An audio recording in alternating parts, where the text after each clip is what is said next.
Hello, everybody. I'm EJ. I'm Luna. We are here broadcasting once more. Hey, on this screen we are not green.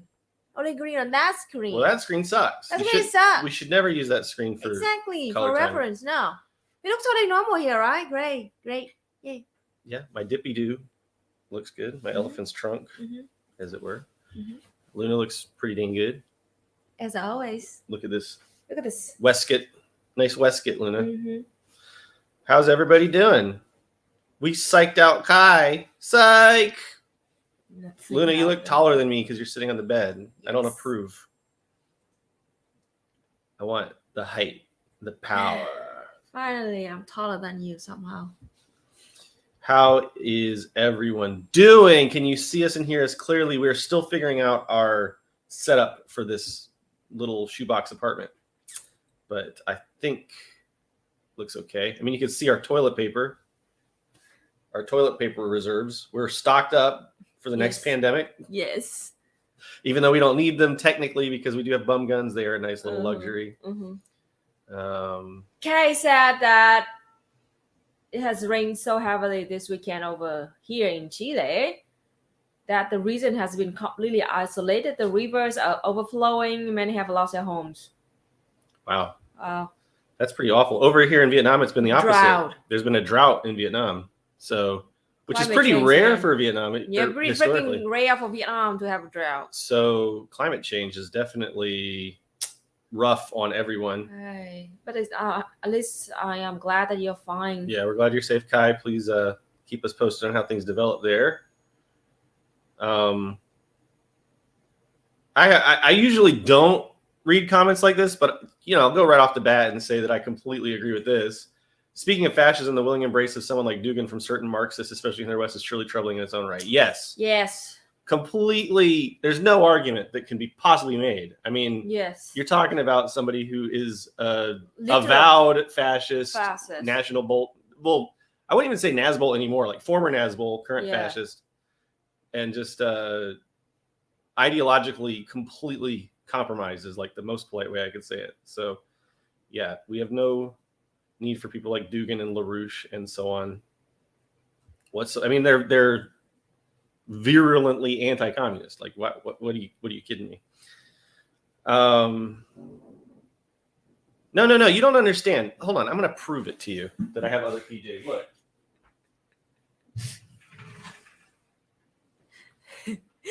People, the people are watching you, searching for your pizza, man. No, there's just, I have like 3 or 4 pairs that have the same, very similar patterns. See, you'll see me in these PJs. He is very consistent with his pizza. And to be honest, I only wear these PJs when I'm either A, at Luna's parents' house, or B, streaming at this apartment. And otherwise, I just wear my underwear only. If you really want to know, and you're the one that opened that can of worms, so don't blame me. How many of you just wear pajama only? Just wear underwear only at home. How many of you? I'm like the opposite of a never nude. Remember Never Nude from Arrested Development? Yeah, Luna remembers. We're gonna be talking about Marxists and socialists today a lot. Yep. And the bad ideas that led us down this path to having all these shitty ideas today. That's why I think it's really important to understand the origins of fascism and how related they are to basically bad ideas from the left, okay? Yeah. And opportunists and just shitty bigots who consider themselves socialists. These all culminated in fascism, and it has a very real impact today with all these little cults and designer fascism ideologies and that sort of thing that are floating around now. And if you understand the history, it's a lot easier to understand what's going on today. Blue Swallow, I see that Luna starred this comment because she wanted it read. So what? Very nice outfit, Luna. I love it. It's not even an outfit. It's just a vest. It's a nice vest. I mean, this is an outfit. Look, I got the pants. That's an outfit. This is just a vest. Merely a vest. A nice vest, though. Real pockets. Real pocket. All right. Kidding. We need to get Luna a pocket watch. It's a second-hand vest. Very, very nice.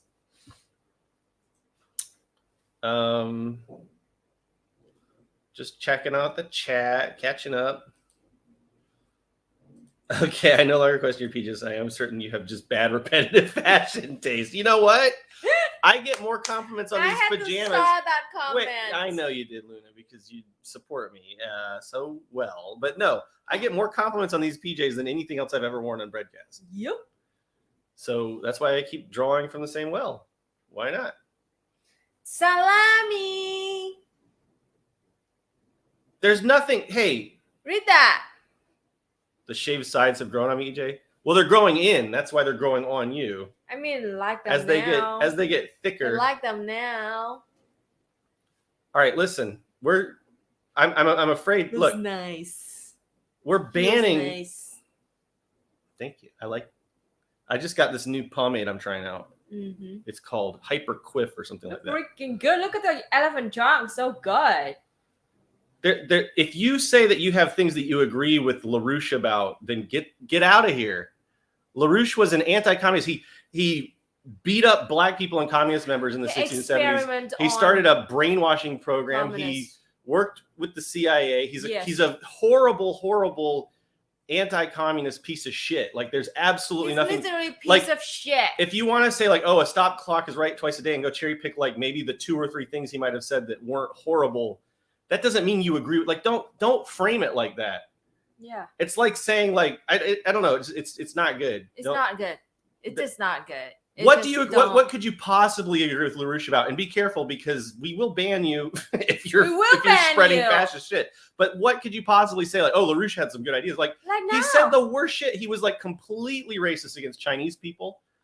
He was a sexist. He was like, there's nothing good about him. He literally is quoted on the record as saying he went into leftist spaces to destroy them. He wanted to destroy the left on its own turf. Yes.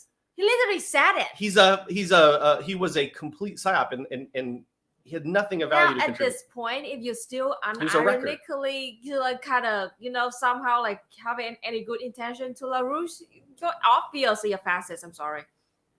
So yeah, there's nothing like just let's not say like, well, LaRouche had some good points. No, that's bullshit. That's how fascist ideas get into because our they spaces. They intentionally appear to you. Yeah. That way. It's like you don't need like for instance, and let me do some self-crit here. So I'm not just attacking all of y'all who might think that. I personally used to look up to Zizek. I used to think Zizek was cool before I realized like how much reactionary garbage he was injecting into the left, and before I realized there are much better sources for the ideas that Zizek Zizek didn't have all bad ideas, but for every good idea Zizek had, there's a better source of those ideas. Or we could just like steal the ideas and not attribute them to Zizek. It's not like we really are big fans of intellectual property here over in the Commuland. We don't worship any human being. Yeah, if Zizek had a good idea, we just steal it and we don't have take it. We don't have to say like, oh, Zizek had some good ideas. No, it's like Zizek was a reactionary. I know that now. Did you ever support Ayn Rand? Even when I was a right-wing libertarian in my late teens and early 20s, I hated Ayn Rand. There's never a point where I liked Ayn Rand. I thought, and by the way, I hated her writing as well. I just thought her writing was boring and terrible, and she seemed heartless and cruel. I never read even a word of her book, so I'm pure. And Zigzag too. I never even read a word of Zigzag. Greg hated Zizek before it was cool. Luna also hated Zizek. Yes, also. I always something was off on me, so I never check him out. I don't want to listen about him, and I turned out to be right. A broken clock. LaRouche doesn't even have all of his hands. He's right, like less than twice a day. You're right. All right. So anyway, I mean, here's the thing, Mehdi. I have a theory that a lot of us, I don't know about today. So I think today is different. I think there's been a quality shift. Yeah. I'm almost 40. Yeah. When I was young, we didn't really have all this. I mean, we had the internet, but it wasn't like it is now.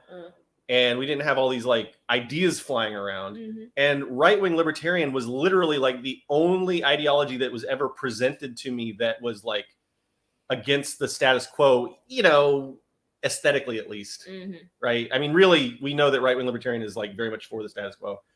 But at the time I knew that the system we had was like not working and sucked, and I was searching for something better, and there just weren't a lot of options that I found. And I was like 15, 16 years old when I was looking for this stuff. And what were my resources? I had like the school library and like my teachers and whatever might come on TV, because we didn't even really have like streaming TV or YouTube at that time. So I think a lot of people, at least in my age bracket, went to right-wing libertarian because there just weren't very many other options. But as soon as I started talking to people like in college who were more like socialist and started to present more radical ideas that were actually anti-capitalist and stuff, it took a while for me to get over the cognitive dissonance, but I did escape. And I'm proud to say that I feel very strongly that throughout my life, I've always moved to the left. I've never like moved back to the right. I went from like a 12-year-old, like just, super right-wing Christian type to right-wing libertarian to kind of liberal to sock dem Bernie bro to, communist. So I feel good about that. It makes me feel a little bit better for being a shithead right-wing libertarian for a long time. You have to think about, you have to think about a few things about the landscape that I was brought up in. And I'm telling you, I'm from South Carolina. My family was far right. Everyone that I knew was far right. I had like one liberal teacher, I think. Wow. And she was like a, at the time, like a Bill Clinton and what's his freaking name? Hillary Clinton. Well, Hillary Clinton was a really George Bush. No, George Bush. No, opposite. She hated George Bush. I remember that. Oh. But even if I had followed her advice, I'm not,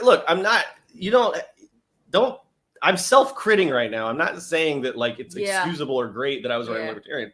I'm just saying that I wasn't exposed to a lot of ideas that were outside of the capitalist hegemonic framework. Even the most like left person that I was exposed to growing up was like a Bill Clinton Democrat. Oh, you know what I mean? It's not like that would have been a significantly better option. And I was, just heavily indoctrinated. Yep. Now, it's like Ho Chi Minh said, the problem isn't when we make mistakes. The problem is what we do when we realize we've made a mistake. Yes, and so you'll fix it. And there's another thing that, who was it? Twin Rabbit said, which is that like, when someone was a reactionary, you have like, what's a rule of thumb? Don't get dogmatic about this, but if somebody was a reactionary, then it takes like the amount of time that they're a reactionary for them to like prove themselves. Yeah. It's like a rule of thumb. Yeah. So I was a right-wing libertarian for about, I don't know, do we count when you're like 15? From like 15 to 22. Jeez. So about seven years. And I've not been a right-wing libertarian for way more than 7 years. So hopefully that counts for something. But anyway. So I do not trust people who said I was just like fascist last month. Now I'm a leftist. Yeah, like if somebody was a fascist like within this year, like that's a completely different. Like, dude, like it is a thing that you should not be proud of, and you should like, calm down and work on inside of you first before you go announce that, and then make a whole like identity on Twitch or YouTube like that. Like, no. Yeah, I think this is the way to put it. Like, we were in an information silo. I was like very not exposed to like a lot of ideas. I just wasn't. Like, maybe that's my fault because I didn't seek out enough, but like I didn't even know what I didn't know, right? I had never even really, like, communism had always been presented to me as this horrible, evil thing that like you wouldn't even want. Like, well, you're discouraged from even reading it or engaging in it. It's not like you sit there and read communist literature in high school. And if you do, it's like Luna's gone through and looked at textbooks. Luna read my textbook on stream one time on her Mooncast, and they don't like give you a good like lengthy piece of communist material and say like, draw your own conclusion. They give you a little snippet and then they wildly misinterpret it. Yeah, for example, there's one piece of information that was so pissed that I read in your history book in high school. Is that like there are only 5 totalitarian countries in the world, and those are Vietnam, China, North Korea, Cuba, and Laos. And that's it. It's just one piece of sentence. They don't explain what they meant when they said totalitarian. They don't show you what evidence are there, and why they call that just one sentence as like a matter, as like a fact. So they say that as a fact, like, excuse me, what? Yeah. My country totalitarian without any explanation and definition of what is totalitarian means when they said it, like. And Japan wasn't fascist; they were militarist. Yes. Like, they have all kinds of little. I mean, it's every single thing is distorted in the entire textbook. Basically, I'm not really exaggerating. And then this is funny because like I have friends from the West Coast who told me this. Who said similar things to this. I thought liberal was a good thing. I used to proudly call myself liberal, which was heresy, was basically heresy to everyone I knew. I mean, yeah, I know people who grew up in California and they were kind of like the Democrat liberal version of me, where like they had never, like I never really met Democrats growing up. I mean, I probably might have, but I don't really remember them very well. And it wasn't like none of them left a strong impression on me.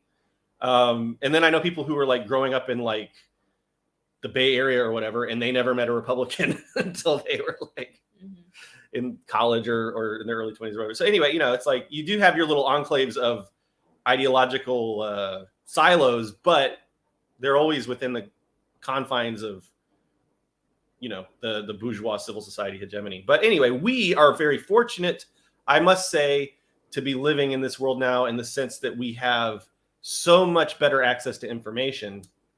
And it's a lot easier to get out of your bubble. There are bad aspects to that, and there are good aspects. Very bad aspects. The bad aspects to it are there are a lot of people spreading misinformation and spreading fascist propaganda and spreading like LaRoucheite ideas and that sort of thing.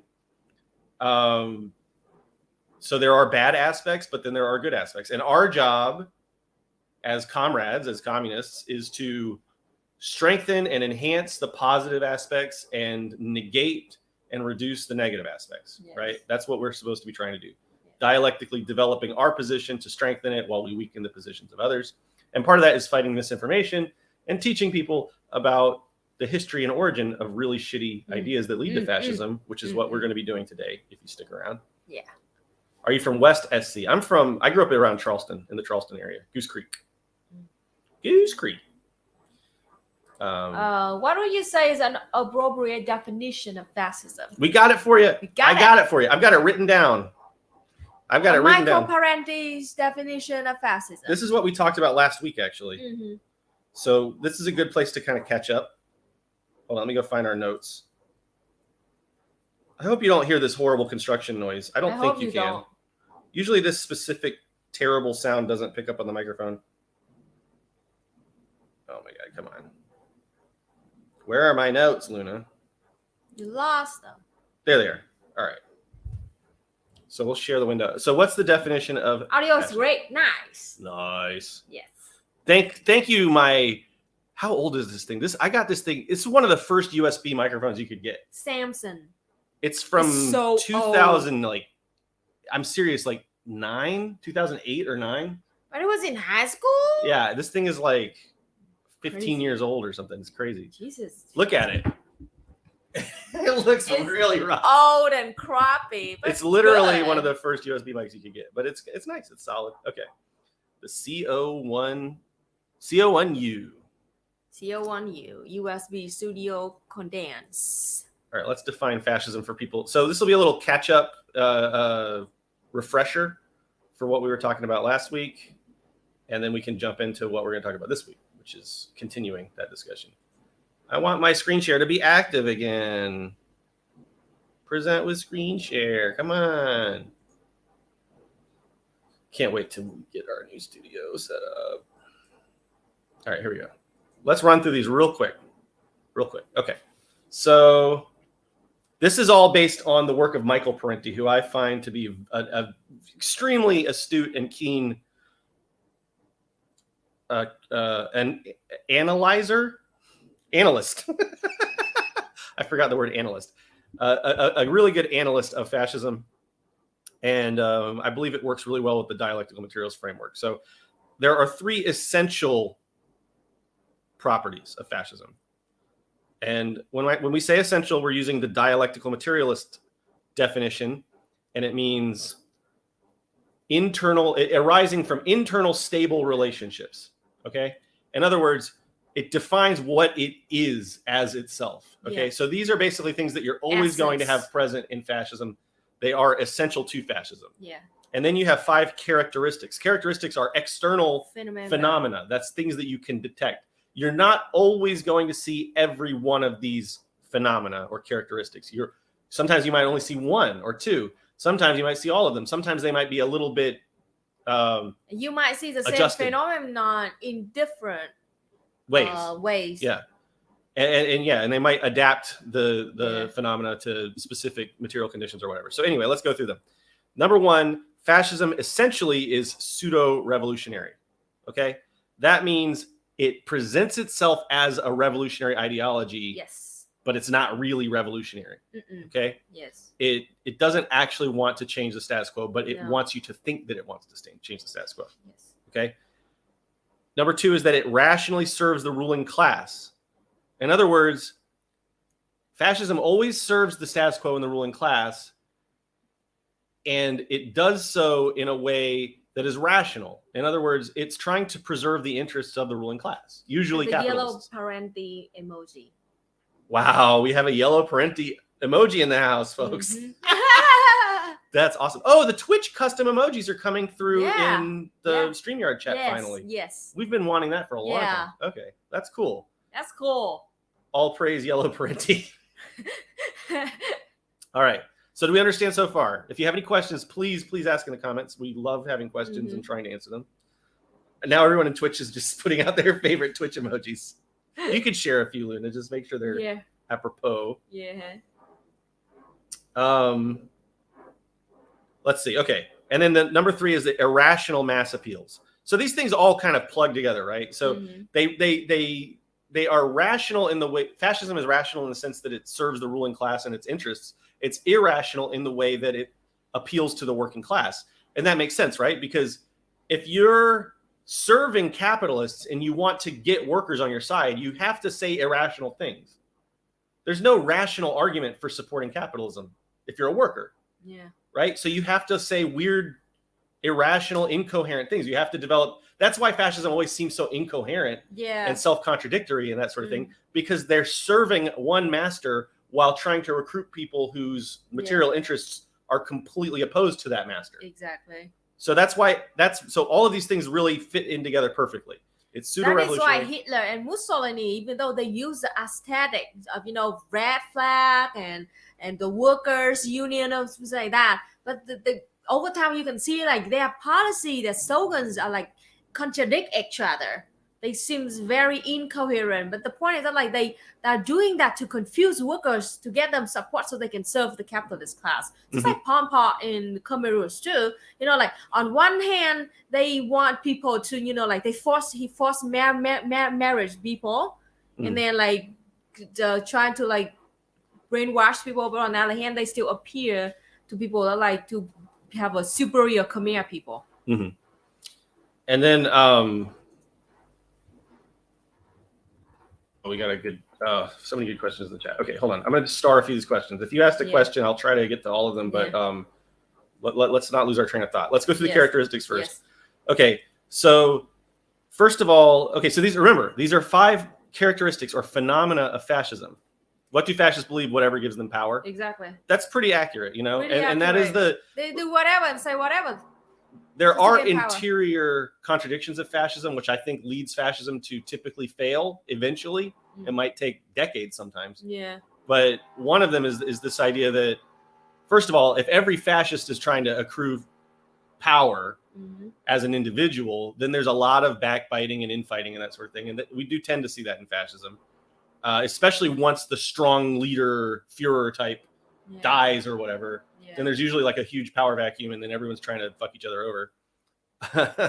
Overthrow Media pointed out that fascists are flammable. This is just a fact that you could just file away in your inventory of knowledge about fascism. Let's keep going through the characteristics. Okay, so remember, you're not going to see these all with every single fascist. These are just things that typically pop up by nature of the essence of fascism. Number 1 is a leadership cult, and that's pretty obvious. Yeah. Most fascist organizations throughout history have had some kind of leader. Always a cult, yes. You got your Hitler, your Mussolini, your Franco, your Pinochet, your LaRouche, your so on and so on, Pol Pot, right? Supreme leader. But not all fascists throughout history had a leadership cult. Oh. Or some of them had a cult where they worship some kind of like abstract idea or something. But you typically have some kind of leadership. LaRouche also worship LaRouche. Right. Right. Although now LaRouche is dead. Yeah. So it's like LaRouche's widow that's like the leader now. But they worship an abstract idea, a myth. Yeah. I see what you're saying. LaRouche. Right. Which a lot of cults do too after the cult leader dies. Yeah. It goes on, like Scientology. Yeah. Long after, what's his name died? Ron Howard? No. Not Ron Howard. I can't remember the freaking Scientology guy's name. Anyway, it doesn't matter. Okay. The chat will tell me anyway. Glorification of nation state. Mm-hmm. Now, we talked about this a lot last week, so I'll just summarize quickly. If you want the full beans on this, you can go watch last week's episode. But, they're not always going to have a nation state to worship. And also, if they're insurrectionary and they're trying to like overthrow the current state, like, for instance, Hitler during the Weimar Republic, they might even be like opposing the established state, as it were. Yeah, right? Like Pol Pot very opposed. First he opposed both the royal family, the Kingdom of Cambodia, and then he also opposed the U.S.-backed colonial regime. Right. So he claimed to be like stand on his own, the true leader, Pol Pot. But once they get state power, once they get state power or close to getting state power, they will glorify the nation state. Or you might have something where they'll say like, oh, we have a great state, but it's veering off in the wrong direction, aka make America great again, right? Like it's a huge contradiction in the MAGA movement where they're constantly talking about how evil and horrible the U.S. government is while praising the military and cops and the U.S. government historically. And, they talk about draining the swamp. Somebody pointed that out last week. I thought that was a good observation. So, but it's typically once they gain power and they really have secured their interest with the nation state, that's when they become really, glorifying of the nation state or glorifying of whatever hypothetical nation state they want to build. Okay. They're very big into militarism and jingoism. Of course. Of various stripes. And this can manifest in various ways, but it's always a very violent ideology. Yes. And that violence comes from the ideas of Sorel, which we'll explore a little bit more today. But that's pretty obvious. Just look at Japan, man. Totally. Yeah, especially the Japanese Empire during World War II. But Japan today, too, is trying to rebuild their... Yeah. And of course, jingoism is still very strong in America, to say. Right. Number 4, they're really into folk mysticism, xenophobia, and racism. And you see this throughout. Yep.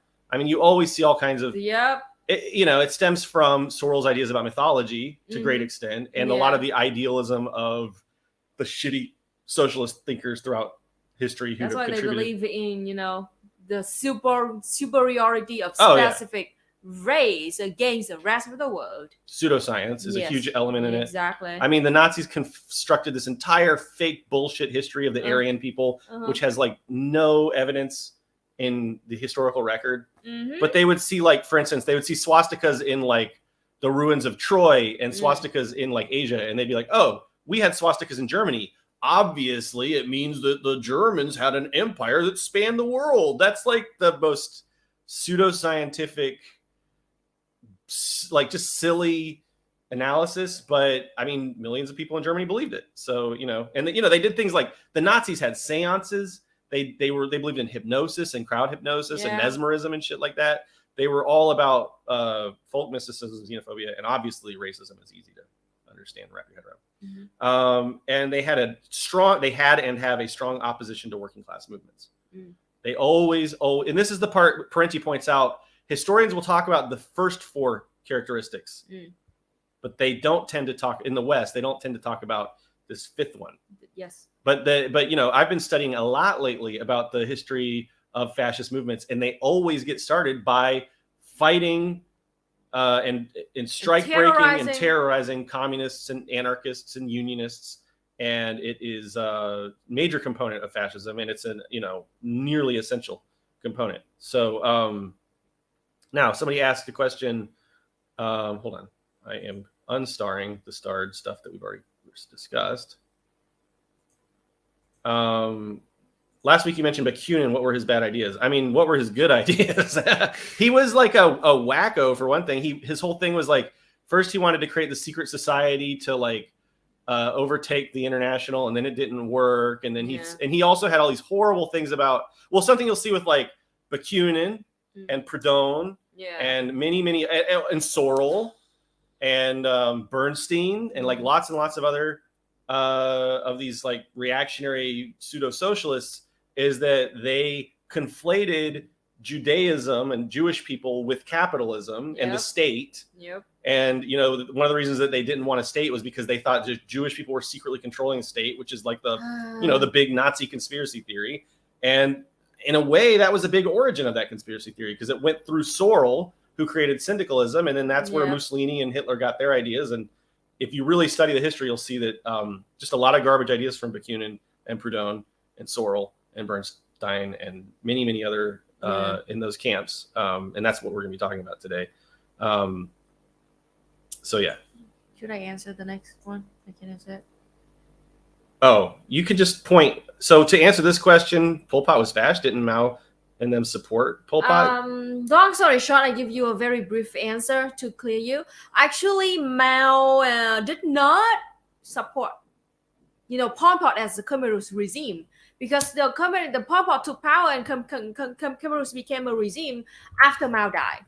All right, and the one that actually supported them very hard and a lot of money and weapon, Deng Xiaoping. And Jimmy Carter. Who worked together to support. Yes. And this is just a fact. Luna has a whole video about it. But yeah, I mean, here's the thing. At a point in time, and this is why historical, what do we always say, chat? Historical and comprehensive analysis. There was a point in time where where Pol Pot had everybody fooled. Yes. There was a point in time where Pol Pot had Ho Chi Minh fooled. Yes. And was working as like a, as a member of the Communist Party of Kampuchea. And everyone thought he was like a legit communist. Yes. Until he made the turn towards the Khmer Rouge and everything like that. And so anyway, it's a very complicated story and we don't really have time to go into all of it. But fortunately, Luna has a fantastic video on the subject and I'm trying to find it. Go to videos. You go to videos. There, I found it. Okay. So I'll share that link in the chat if you want to watch it. My gosh, I can't listen to my own voice anymore. I know. I hate editing myself. Yes, I hate editing myself. All right. There's the video shared in the chat. A lot of people missed that video. A lot of people missed a lot of our videos because the algorithm doesn't exactly favor communist propaganda, but it is what it is. Okay. So, oh no, I lost my screen share. No, come back. No, come on. I need to like figure out how to make this thing not time out so fast. You're right. Come back. Oh, it's out of battery, Luna. Oh shit. I need a charger. Finally, after half a year. Yeah, I know. We only charge this thing like. What's the charger? What charger you use? You can give me my charger for my phone over there. It's a USB-C. Oh, USB-C. Ugh. Doomsday. Here you go. I didn't get a warning. That's what makes me mad. You're right. All right, plug this in somehow, and then we're gonna move on. Forever. Move on. .org. Move on.org. Oh my God, the liberal cringe. All right, let that charge for a second or two. Man, I was just about to start reading. Okay, it's starting back up. Are you saying? Wait, hold on. I had a weird question. Are you saying public domain? What? I don't know if that question was for us. I don't understand that question.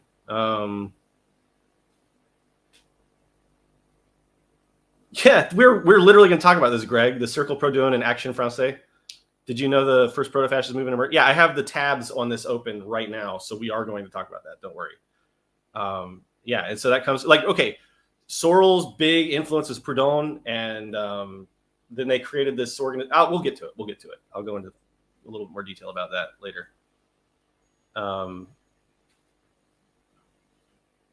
See this thing. Okay, I've seen this definition a lot. Where's it at?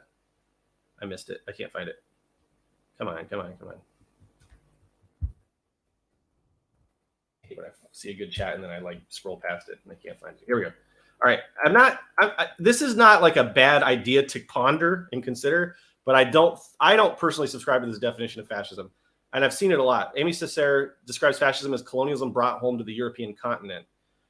This fails to account for fascists like Noziem and Pol Pot and Pinochet, I would say, fascists who emerge in the developing world and sometimes in colonized nations, right? Like in Cambodia, which was heavily colonized by the French, and yet we still had fascism crop up there. So I think that that's an interesting thing to ponder, and it's interesting to consider how fascists in places like Europe have used colonial doctrines and toolkits and strategies on Europeans and on people in the developed world.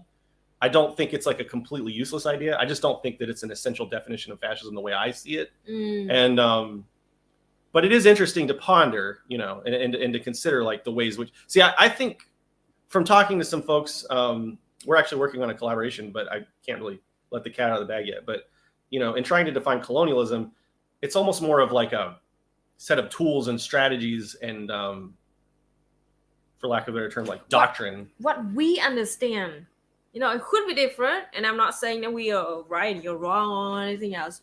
It's just saying that we Vietnamese, especially Vietnamese communists, are understanding colonialism and imperialism and fascism is this. Colonialism is when some outside force come into your nation and take its sovereignty. So like you become a second-class citizen in your own country and they take away your identity. You don't have identity anymore. They become the second-class citizen, and that is colonialism. You know, and you know that like the French came to Vietnam, Vietnam was not an independent country anymore. We became a colony of French. And we, you know, under the control of France, and we became the second-class citizen. We serve the master, which is French colonialist. Imperialism is the same. The core purpose of imperialism is also the same thing. They extract wealth. You know, they use the same kind of racism and demagoguery. But the biggest difference between imperialism and colonialism is that imperialism still give the people the idea that they have the sovereign country. All right. So like that's why the USA invade Vietnam, even though Vietnam still they have the puppet regime in Vietnam to give Vietnamese the false idea that we're still independent. All right. And fascism is some kind of a thing that when the people in that country itself have the false idea that they are superior to other country and they should spread that false idea so they have the right to rule over other countries. So like kind of overlap, but still have the difference between colonialism, imperialism, and fascism. So that brings up this question: is racism inherent to fascism? I would say it's a we have it in our note, but it's basically it's a phenomena. It's not part of the essential base of fascism, but you're going to see it all the time because how do you make irrational appeals to workers to side with the ruling class? You're going to have to come up with some kind of monoism, where you have to somehow convince workers that they're on the same side as the capitalists. And there are very few ways to really do that. You have to get very far away from material analysis and lean back on things like racism. But then you see things like today, you see, it's not always racism, I guess is my point. It's always going to be some kind of incoherent nonsense and usually some kind of bigotry and usually some kind of us and them kind of dynamic. But it can be racism, it can be transphobia, which we're seeing a lot of today with fascists. It could be sexism, or it could be all of those things, right? Queerphobia, everything. Yeah. So you see racism. I mean, racism is like almost always present in fascism. Yeah. But it's a phenomenon. In their superiority. They have to push this idea of superiority. They have to push that idea, yeah. Because otherwise, how are you going to get people to go against their own material interests? You have to say, so let me give you a great example. This comes from Parenti in Black Shirts and Reds. The Nazis had this play to teach Nazis why workers should abandon socialism and move towards this Aryan super race nationalist Nazi ideology. And the play has two characters. It's like a father and a son. And the father's an old communist. And the son is talking to his father. And the father's like, how can you abandon the working class? How can you abandon our ideas? And the son says, no, don't you understand? We're all one people. We're all one German people. We have to come together. You know, like we can't be divided by class. We have to come together and, like we have to be this one big Aryan super race and blah blah blah. And the whole idea is that you unite through monism of some other form. And of course that leads to like chauvinist ideas and bigotry and racism. Of course it does. Like there are very few other ways. Like, and plus it has the bonus side effect of splitting up the working class, which is what capitalists have always wanted to begin with. Do I need to mute? Yes. Okay, one moment, folks.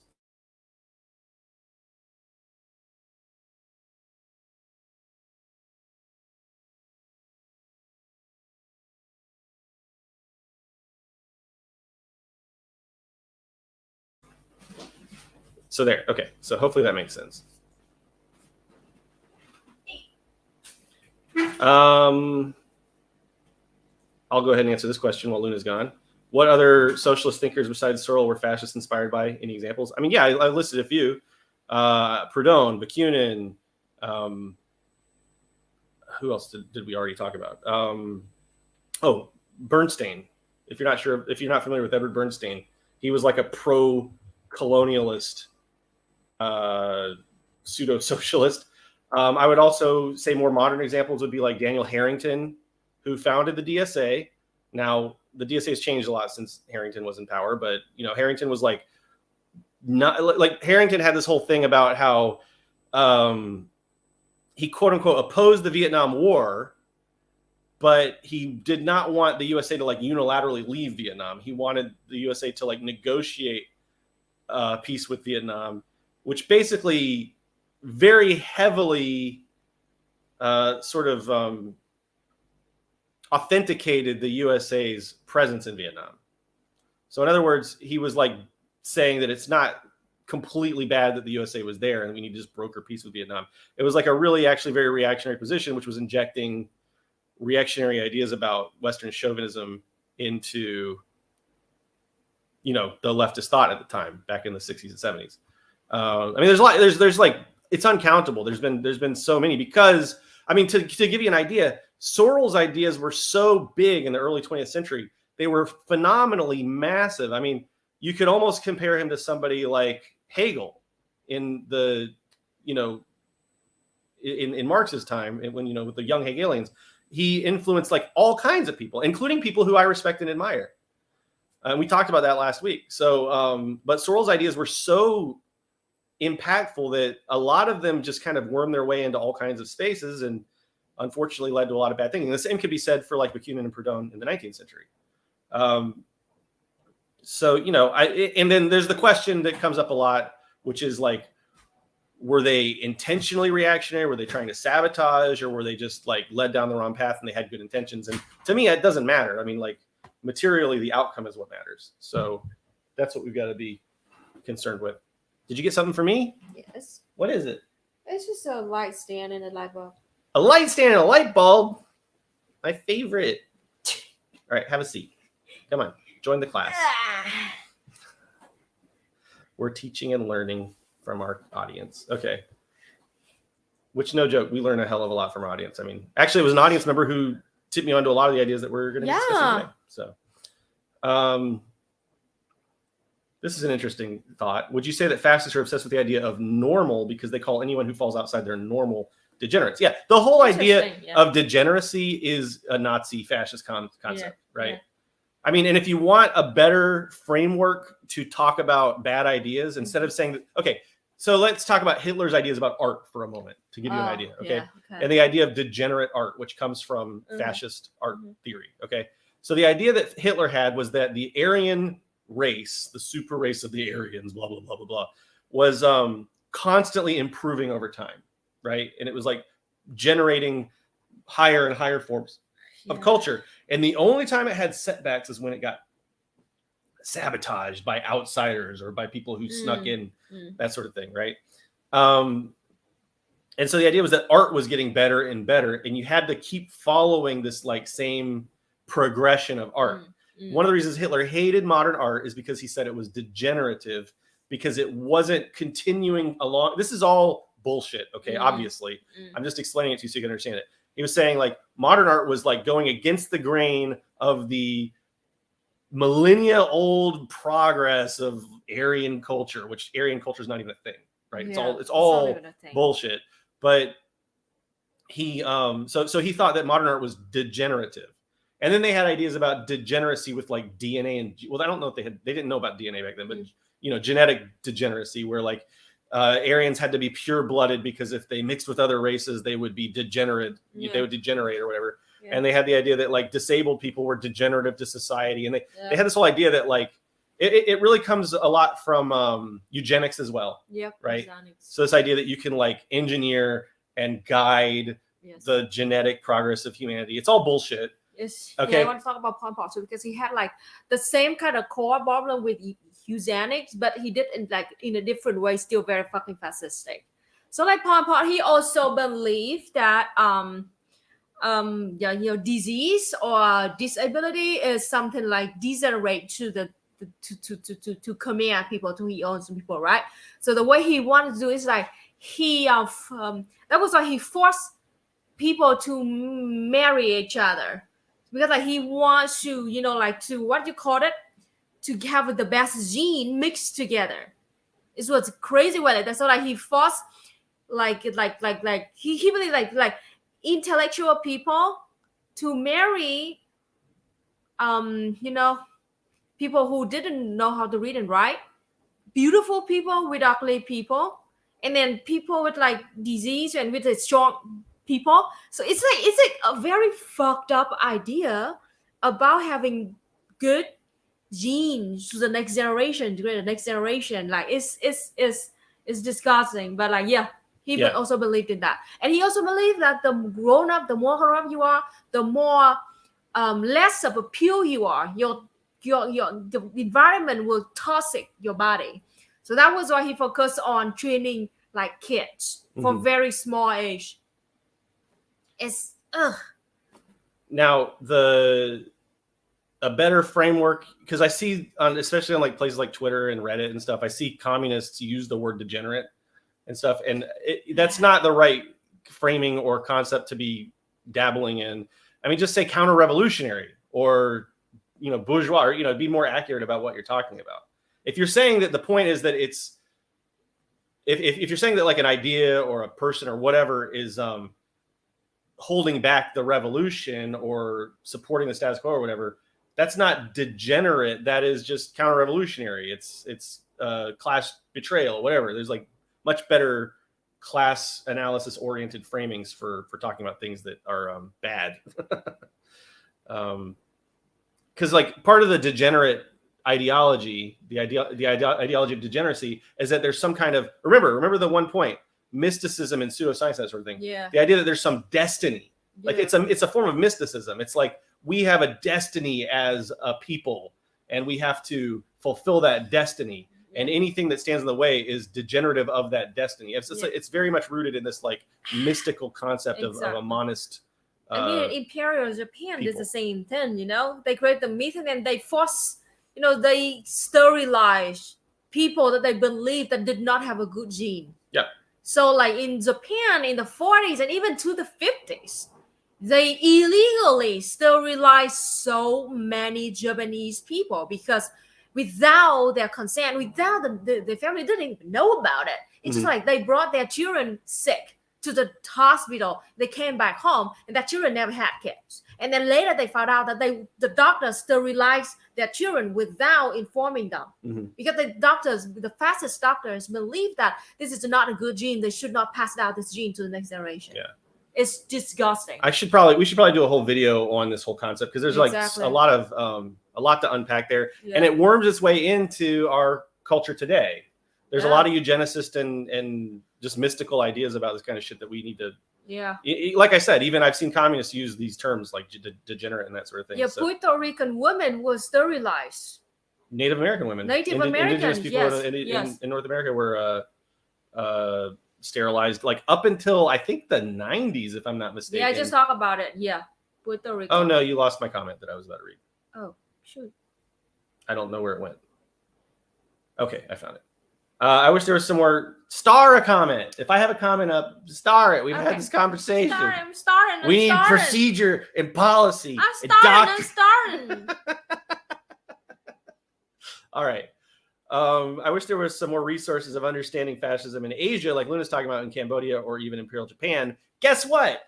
most of the Western history you read about Japan is going to be misinformation that says that Japan wasn't actually fascist. No, they were just militarist. No, the Japanese were like 100% fascist. Fascist. Even earlier fascists than literal Hitler. Yeah. Well, I mean, they took power faster. Yeah. Fascist earlier, 2-3 years earlier than Hitler took power. I really want to. Oh, do you want to listen to this thing about George Jackson about fascism in America? Uh-huh. All right, let's listen to this. I think it's interesting. I was actually going to use it for a project, but I think it's worth listening to. It's pretty long. I didn't really prepare for this. Let me see if I have it actually on. Oh, shoot. I think it's on my hard drive, but I could probably find it online. Hold on real quick.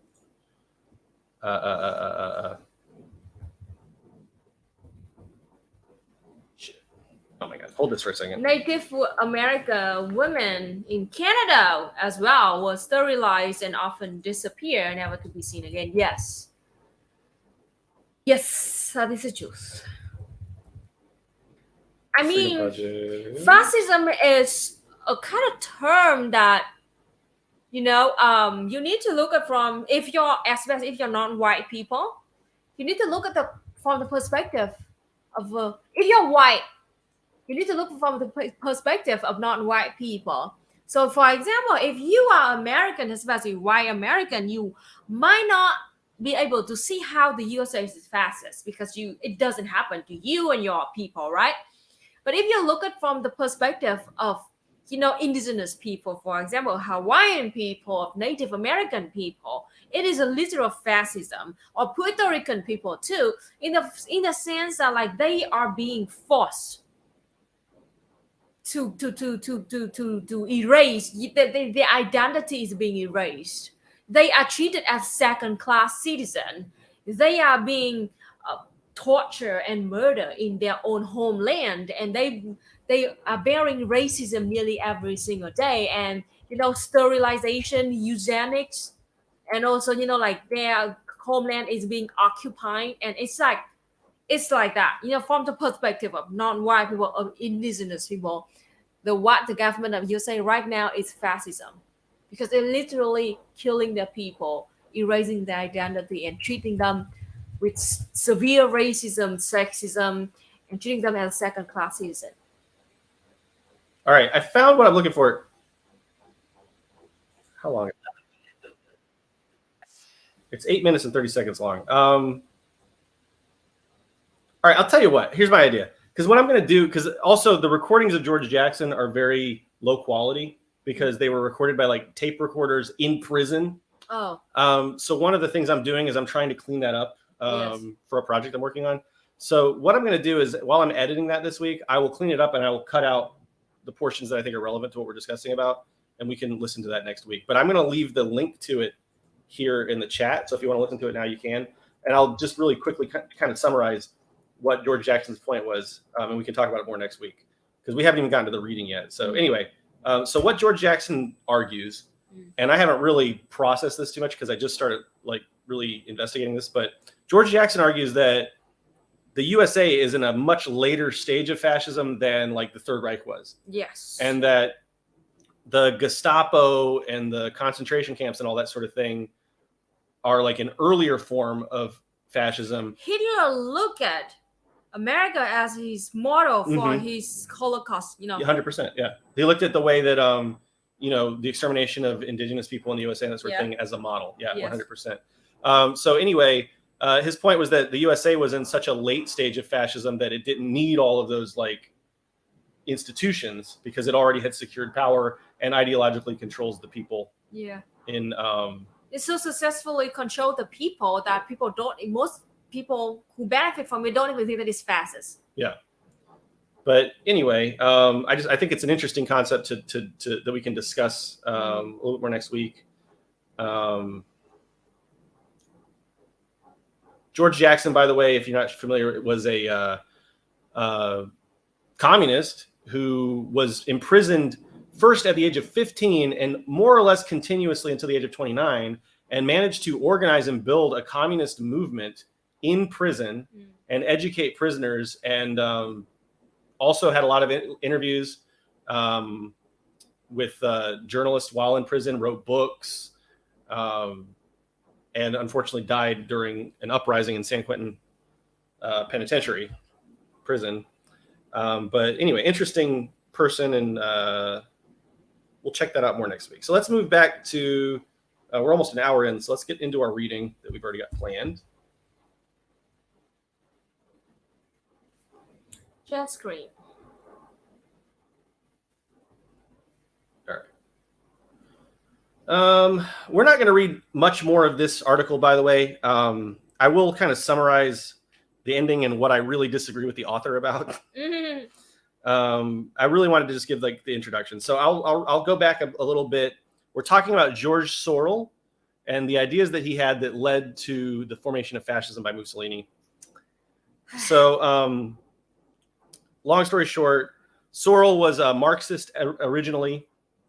And in like the late 19th, early 20th century, he began to see what he called as the crisis of Marxism. Yes. Because the bourgeoisie had not been overthrown yet in his lifetime. And he thought that Marx said that they would be. And so he's trying to figure out. He was the one that wrong here, but he thinks that everybody's wrong except him. But he said, so why haven't the proletariat overthrown the bourgeoisie yet? And so he came up with these ideas of syndicalism to explain that, which basically threw away materialism and saw like the primary motivating factor of history as mythology. Okay. So I'll just read up to where we finished off last time. After 1902, Sorel parted ways with parliamentary socialism altogether, claiming that the true legacy of Marx resided in the agitational direct action politics of the French syndicats and their bourses du travail, a meeting hall, cultural center, and labor exchange, which guaranteed their class autonomy. From 1902 to 1909, Sorel was an advocate of anarcho-syndicalism, publishing articles in the syndicalist journal Mouvement Socialiste and its social counterpart Devenir Social.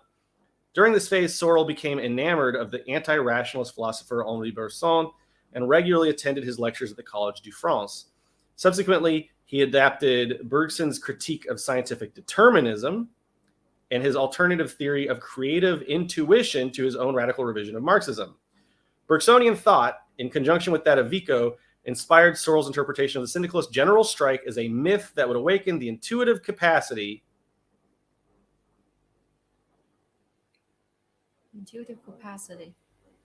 of the proletariat and spark their ethical war against a decadent Third Republic and its plutocratic system of governance, parliamentary democracy. He was very, very anti-democracy, as we'll read in the rest of the stuff I've got prepared here. Sorel outlined this new theory in 3 interrelated books, all published in 1908. La Décomposition du Marxisme, which extricated Marxism from political reformism. The Illusions of Progress, a critique of enlightenment and its legacy in the culture and politics of the bourgeoisie, and Reflections on Violence, which outlined the theory of myth and revolution. And then World War I broke out, and then Mussolini was a huge syndicalist. And so we'll get into that in the next paper I have to read. The problem that this paper makes by Mark Antliff, in my opinion, and one of the reasons why I'm switching to another paper now, because I thought this was a pretty good like introduction to Sorel. And if you want to see the full reading of this, you can go back to last week's up to this point. But the weird thing about this article is that it basically builds this huge case about how Sorel was a fascist and all of his ideas were fascist, and he was a racist and he was an anti-Semite, and how he conflated Jewish people with the state and all kinds of stuff like that. And then at the end of the article, it's like, but his ideas were ambivalent. You could use them for good or for evil, blah, blah, blah. It was just like, I don't know. Typical. Very weird ending. Typical. So I don't really want to like Liberal get writing. too deep into the analysis. I just wanted to talk about some of the historical summaries here. So we're going to move to a different article now. Where did it go? I'll find it. I'm really tired of this construction noise. Yes, me too. Okay. The Roots of Italian Fascism. Sorel and Sorelismo. Mussolini was a syndicalist. He was very enamored with Sorel's ideas. And then one of the last things Sorel did right before he died was praise Mussolini and fascism. So, like, he just went out at the lowest low point. Yep. Right before his death. Yes. So, all right. This is The Roots of Italian Fascism, Sorel and Sorelianism by Jack J. Roth. We might skip some because there will be overlap with the last article we read last week, but hopefully you'll get the basic idea. The role of Georges Sorel and Sorelianism in The Roots of Fascism is a problem in apocalyptic political conceptions, the desire for a drastic and total renovation of post-Risorgimento Italy. The conceptual apparatus, however, required for the study of Sorel's impact on Italy has long been elusive. Possibly for this reason, much of the essential data has thus far been overlooked. On the one hand, distinctions must be made between Sorel and his Italian following. The changing character of Sorel's political allegiances and doctrines must be distinguished from those of a multiplicity of individual enthusiasts and groups. These, once under his influence, proceeded on their own courses, in some cases maintaining positions long after Sorel had substantially abandoned them. So, that makes sense. In other words, not Sorel and his followers weren't necessarily like monolithic. Yeah. Simple. Put it in simple English. But distinctions must also be made within the fascist movement, where among numerous other quarters, Sorelianism also took root. Benito Mussolini's views on Sorel were by no means constant, nor were they necessarily identical with those expressed by other Sorel enthusiasts in the groups that comprised fascism either before or after the March on Rome. The problem is further complicated not only by the rise in fascism as an opposition to Sorelianism, but also the appearance of a Sorelian opposition to fascism. So that's what I was saying earlier, that the Sorel ideas had way too much impact in the early 20th century. Yes. And it was kind of like Hegel. The reason I compare him to Hegel is that everyone was trying to take Sorel's ideas and meld them into their own little version of Sorelianism. Yes. And the situation was really complicated because everyone wanted to kind of like claim Sorel's ideas, and a lot of people were influenced by it. Okay, now let's take a little. I don't get it. I don't know why so many people influenced by George Soros. Yes, so annoying. Not George Soros. Sorel. We have to be really careful to distinguish between George Sorel and George Soros. I hate English. That's not even English. Those are names. I hate English names. Those aren't even English names. George Sorel is French, and Soros, I believe, is German, maybe, or something. Greek. Why are they German? so similar? They're not English names, though. So enough with your. Why are they so chauvinism. similar, and they both shitty? I don't know. You have to ask the Georges that. George doesn't have a great. If someone's named George, you're having a. I mean, dude, it's a little I'm sus. sorry, but George Bush, George Washington, George Bluth. Oh. All right, let's talk real quick about this, okay? Soros is Greek. Soros is Greek. Look, that was one of the ones I said, right? I said it's German or Greek. Did I say that? No, you did not. Shit, I thought it. Do I get You points for didn't say thinking it? Shit. There's no evidence. So this person's saying Soros is Hungarian. Regardless, it's not English. So your hatred of English is irrelevant here, Luna. I'm sorry if any one of you here named George. I know. We need some good Georges, so I hope somebody here is named George. Yeah, please be some good George. Well, it's George Jackson. Boom, right there. Boom. Okay. All right. So All right. The exception that proves the rule, George Jackson. George Clooney? Okay. Middle, neutral. No comment about that.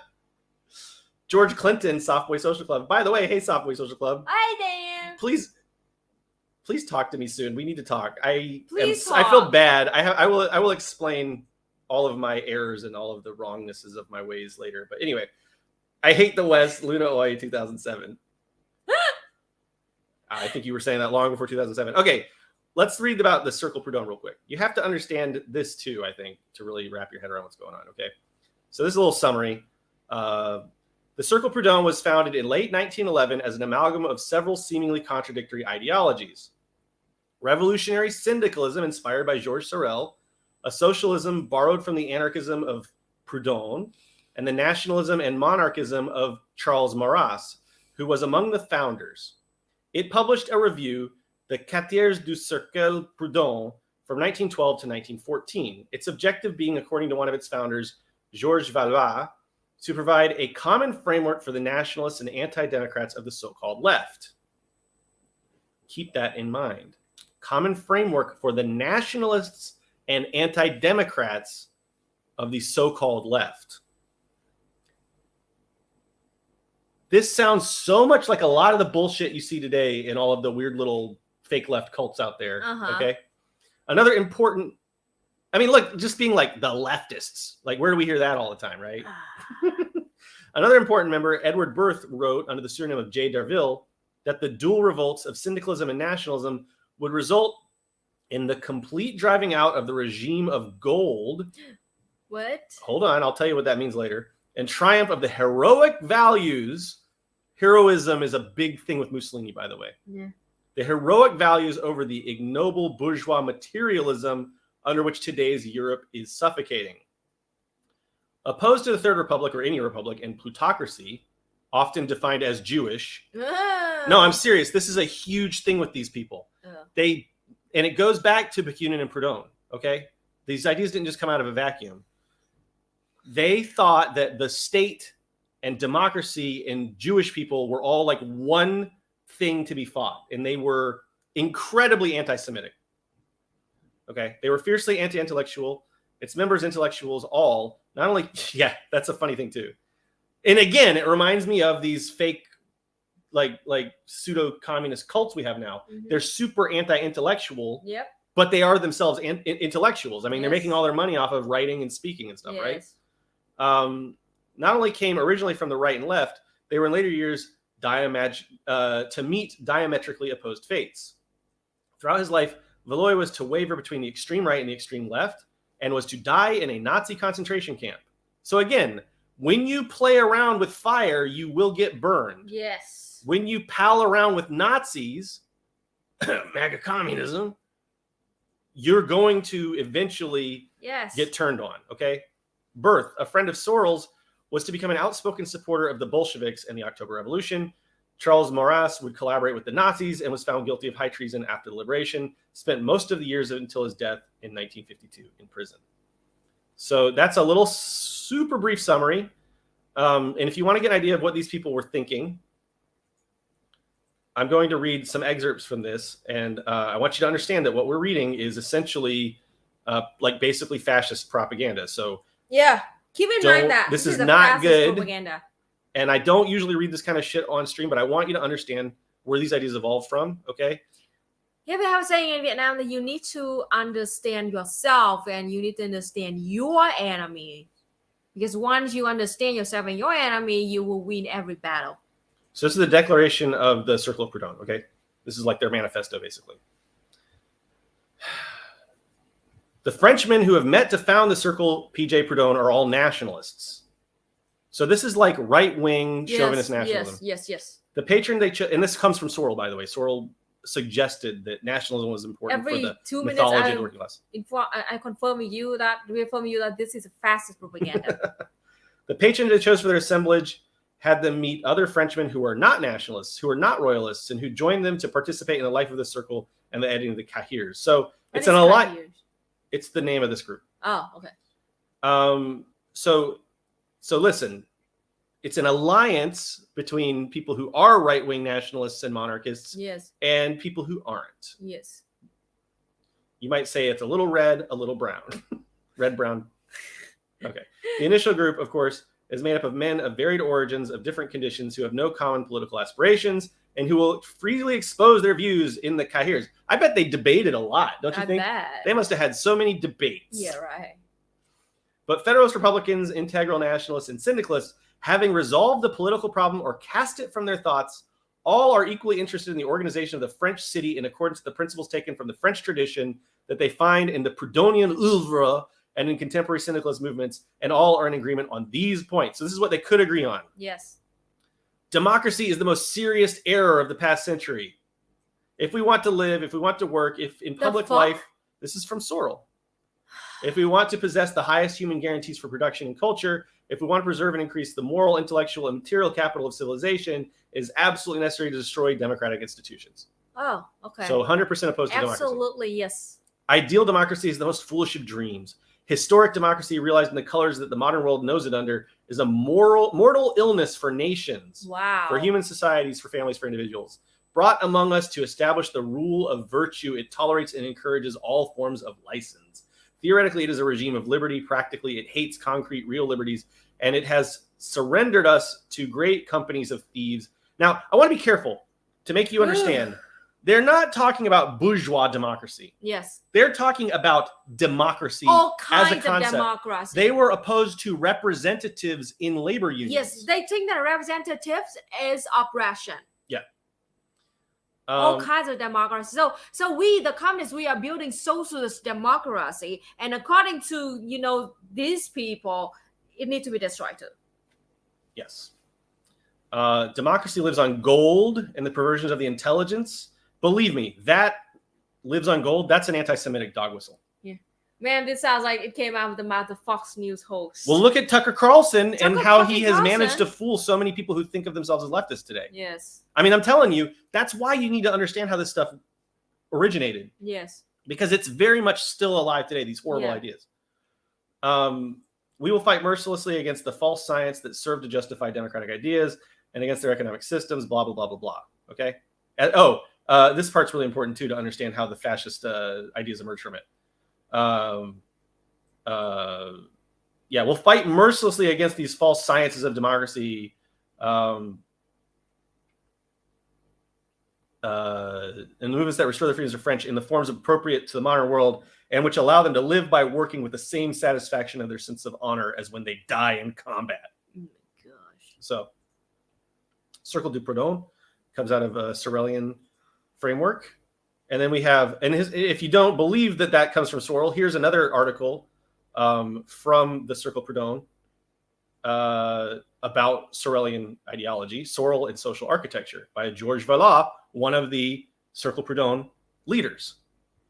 We had the honor a few months ago of telling you the reasons that led to the founding of the Cercle. That's what we just read. Yeah. And that led us to place it under the patronage of Pierre-Joseph Proudhon. And by the way, if you haven't read Proudhon, you're not missing much. He was a huge anti-Semite. He was a raging bigot. He was a huge misogynist, terrible person. And if you do read Proudhon, you'll understand how all these bad ideas got injected into this oeuvre, as the last article said. Henri Lagrange will remind you of this in a bit, adding ideas and sentiments that we have incorporated into our undertaking in the course of a year of our labors. I will only point out our general orientation, which is that of the organization placed at the service of an irreducible determination to serve, blah, blah, blah. Man, this is boring. My task today, which was assigned by my friends, is to ask you to accomplish together with us an act of elementary justice by recognizing and saluting those whose oeuvre made ours possible. Okay? There are two French traditions that opposed each other during the 19th century and which find themselves represented united among us today. So they're seeing themselves as a synthesis of who? The great Proudhon and the great philosopher Georges Sorel. And Sorel did say that his greatest influence, by the way, was Proudhon. Yeah. Sorel refused to have disciples. He didn't want to wear the heavy crown of leadership. You're right. Give me a fucking break. It's possible that he was right in this. He didn't construct a system of the universe, right? Like the dialectical materialists who want to have a universal philosophy that actually does synthesize all aspects of philosophy. He didn't even construct a social system. We can't even say that he imposes on those who follow him methods or doctrines. He's not an authoritarian tanky. Yeah, even though he wants to destroy all kinds of democracy, but he's not authoritarian. But this is true though. His admirers are dispersed. Some are Catholics, others are outside the church, others have joined Charles Marat and Action Française, which is another French fascist faction early on. But his influence, though not dogmatic, is nevertheless extremely profound and broad. Exactly what we were just saying. And if he doesn't find disciples, those who are attached to him look upon him as a true teacher. All right. They're basically just saying he has a lot of influence. This is long, boring shit. Hold on. Yeah, but okay. The point is that they were drawing from Sorel. Okay, they thought he was a super cool philosopher dude, and they loved him. So no need to read more than that. Yeah, we're done with that bullshit. Soft Voice Social Club. Just message me. I know. That's part of why I'm sad is that I haven't messaged you. And anyway, I will self-crit to you later, comrade. All right, let's go back to our reading. We've got 45 minutes left. Good. We're doing good. We're making good time today, Luna. We haven't been fucking around so much, and so we're finding out more. Yeah, right. Is that? What did I have? Schmutz? Where's my window? There we go. Remarkable. Okay. So, where did we leave off? Wait a minute. Greg said, I knew someone who joined Action Francois. I hope that, yeah, I'm glad that's past tense. You're right. I hope you're nuts. He didn't know I was a communist and gave me a tour to their headquarters in Paris. Oh my God. So you've been in that cursed space? It's right next to the Louvre. They have so much fucking money. Wow. Wow. Louvre, huh? Wow, that's frightening. All right, let's jump back into this article on Sorelismo. So yeah, this is basically saying the same thing. They had a lot of different people who followed Sorel. Sorel's development as a revolutionary was determined largely by the course of events in France. It was undoubtedly the disasters of 1870 to 71 that led him to a Proudhonian moralism. Okay. Morality is a big thing with Proudhon and I mean, it's fascist morality, by the way. Yeah, right. It's not even the normal morality; it's fascist one. The growth of utilitarian and materialistic democracy and the predominance of a rationalistic. Oh, utilitarian again! I hate this. Ugh. But they're talking about the history of France right now. Okay, from the beginning, he wanted a revival of pessimistic values essential to Christian morals and a society based on work. With the socialist parliamentary success of 1893, he announced his conversion to Marxism. It was the bourgeoisie who were decadent. But inspired by Edward Bernstein's articles, do you see, Luna? Every shitty name comes up? Yes. Do you see? Edward Bernstein. We've talked about Bernstein many times and his extremely virulent brand of socialism, which was pro-colonialist and Western chauvinist and racist. Okay? And Ho Chi Minh hated Bernstein so much that he voted for the third communism. Right, because Bernstein was pro-colonialism. Yes. Makes perfect sense. Why? What are they, like right next to us? I'm sure y'all can hear that construction. Right, they hear that, right. That's literally like right on the other side of the wall. They're moving. They're getting closer. Yes. They're going to start drilling our heads soon. Yeah. All right. His reading of Henri Bergson convinced him that history was impelled by spontaneous movements which arose periodically in the masses. So in other words, they're not caused by material conditions. They're spontaneous, idealist uprisings and movements. It was these movements that created new moral values and restored the élan to the historical process. I don't know what élan means. Anyone in chat want to let me know? So in other words, he's dabbling in this idealist version of material of historical. It's like historical idealism. Good. That's great. It's a who's who of the worst people. Lou Swallow, yes, 100%. Okay, I mean, this author, by the way, don't dig his writing style. Especially don't dig how he just throws in French and expects us to like know what it means. You're right. And this is I think this was written before we had Google Translate. Shit? Well, bourgeois I could understand, but élan, I don't know what élan means. I mean Elon Musk. I was trying to make fun of the bourgeois because it's a bourgeois. I get it. It's a bourgeois thing to do to throw French words in it. I get it. Sorry. Élan just means enthusiasm. Thank you, Panet Rosa. Liveliness, vitality. Okay. Okay. Yeah. So that's great. Very idealist.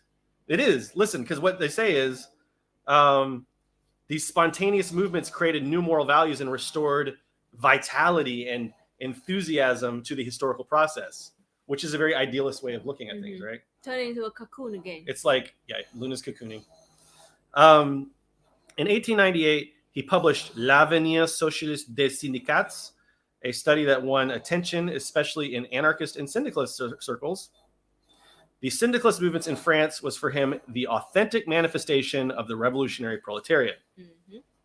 He urged syndicates to isolate themselves from the corrupt world of bourgeois politicians and intellectuals, to work silently in creating the values and institutions of the future. With the Dreyfus Affair in 1898, Sorel at first saw a great moral issue. The proletariat had to emancipate all who suffered injustice.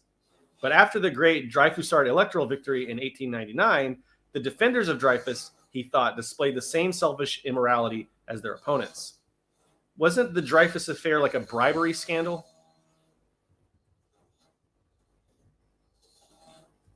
I want to make sure I'm getting that correct. Dreyfus affair. Yeah. It was the Third French Republic. It had a lot to do with anti-Semitism too. The scandal began in 1894 when Captain Alfred Dreyfus was convicted of treason. Dreyfus was a 35-year-old Alsatian French artillery officer of Jewish descent. He was baselessly convicted and sentenced to life imprisonment for communicating French military secrets to the German embassy in Paris. He was sent overseas and imprisoned in harsh conditions. In 1896, evidence came to light of counter-espionage, identified the real culprits as French Army Major Ferdinand Esterhazy, blah, blah, blah, blah, blah. There was an intense political and judicial scandal surrounding the trial. And those who condemned him, the anti-Dreyfusards, such as Edward Drumont, the director and publisher of the anti-Semitic newspaper La Libre Parole. And it divided France into pro-Republican, anti-clerical Dreyfusards and pro-army, mostly Catholic anti-Dreyfusards. It embittered French politics and encouraged radicalization. So very fucking complicated situation, to say the least, wrapped up in a lot of the things that syndicalists would have been interested in, such as anti-Semitism, nationalism, opposing the Third Republic, opposing democracy, and so on. Okay. But after the great Dreyfusard electoral victory in 1899, the defenders of Dreyfus, he thought, displayed the same selfish immorality as their opponents. So basically, it's a both sides bad position that Sorel took. He now had nothing but contempt for socialist politicians such as Jean Jaurès and Alexandre Millerand. Parliamentary democracy, he was convinced, corrupted everything it touched. For Sorel, these years had been marked by an increasing involvement in the Italian intellectual and political scene. He was attracted almost from the start to Italy's tradition of political realism and emphasis on the psychology of politics. This interest was first expressed in articles on the work of Cesare Lombroso on the psychology of the political crime. With conversion to Marxism came closer ties. Antonio Labriola, the leading Marxist theorist, published in a review that Sorel briefly directed. Sorel wrote to the young Benedetto Croce and Valfredo Pareto to contribute. In 1896, Sorel discovered Giovanni Battista Vico, who gave sharper focus to his amalgam of Marx and Bergson. In Vico, he saw the distinction between mere conspiracy and revolution. Only revolution gave birth to a new morale. So again, it's like this idealist inversion of historical materialism that he's dabbling in. He called Marxism, this is going to really annoy you, Luna. He called Marxism social poetry. Okay. Yeah.